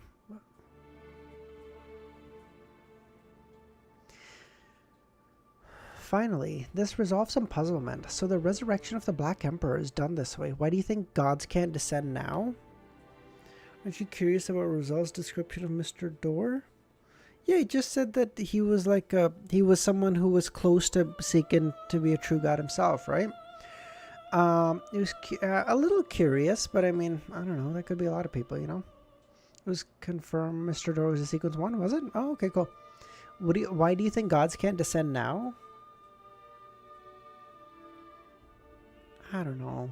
It's probably gonna be some like big ass fucking reason, like there are too many gods taking up too many positions, forcing there to be too much strain for the world to take if they enter, or some bullshit. Yeah, I think we'll end it here, Nagato. In the Fourth Epoch, there was actually a Tudor-Truanced united empire which was supported by 6 deities like the Lord of Storm and the Evernight Goddess. The 2 thrones in the ruins in this William Street can be explained then as it belonged to the United Empire. According to Mr. Door, the 6 deities chose the Night Emperor. Night Stream? Yeah, we'll do a Night Stream, Nightwalker. The 6 deities chose a Night Emperor, resulting in the United Empire fracturing. Then who helped the Blood Emperor capture or kill the Sequence 1 hunters? Among them, Red Angel Medici was likely stronger than the Blood Emperor from back then. Primordial Demoness? Death? Primordial Moon? Dark Side of the Universe? Who? He then quickly made the diary page disappear and smiled at the hermit. What's your request? Is there someone apart from Emperor Rosel mentioned in this diary entry? Katleya asked. I mean, I'll toss that into my notes as well, I guess.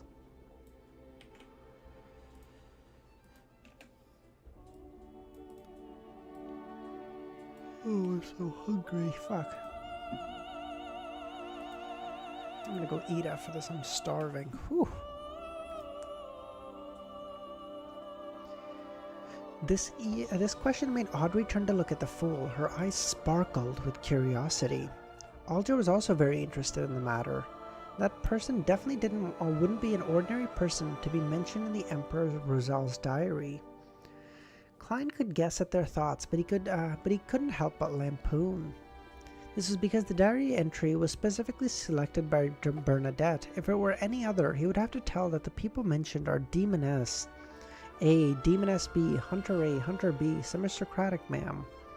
After 2 seconds of consideration, Klein leaned into his chair and replied, Mr. Door. Mr. Door. To be addressed by Mr. Fool in such a manner, he must be in existence close to a god, right? Katleya and company had similar ideas, but no one knew who Mr. Door was. They all looked at each other, only to be met with shaking heads. Seeing Fours and the other members have a uniform reaction, Klein looked at the lady and chuckled. You shouldn't be a stranger to him. Huh? Fours wore a confounded look. She didn't feel like she knew a so-called Mr. Door. This person seemed to be of a very high level. He speaks to you all the time, Fours. Come on.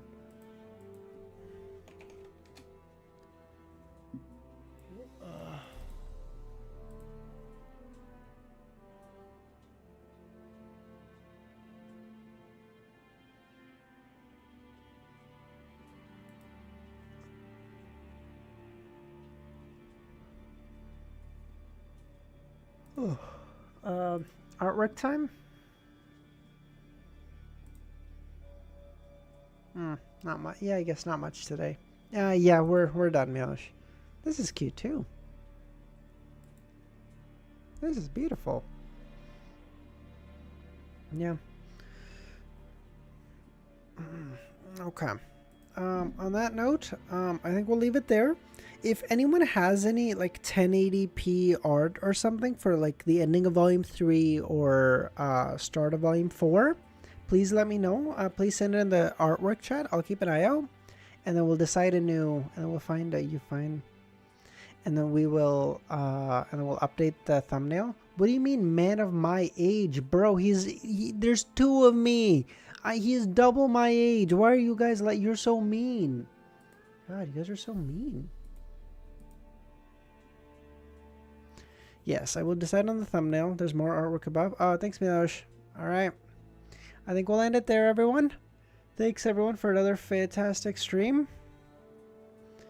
I'll catch y'all hopefully at night. This is the aftermath of surviving 5 million Gearman arts. Yeah. All right, that's it. I'll see y'all later. Bye, guys.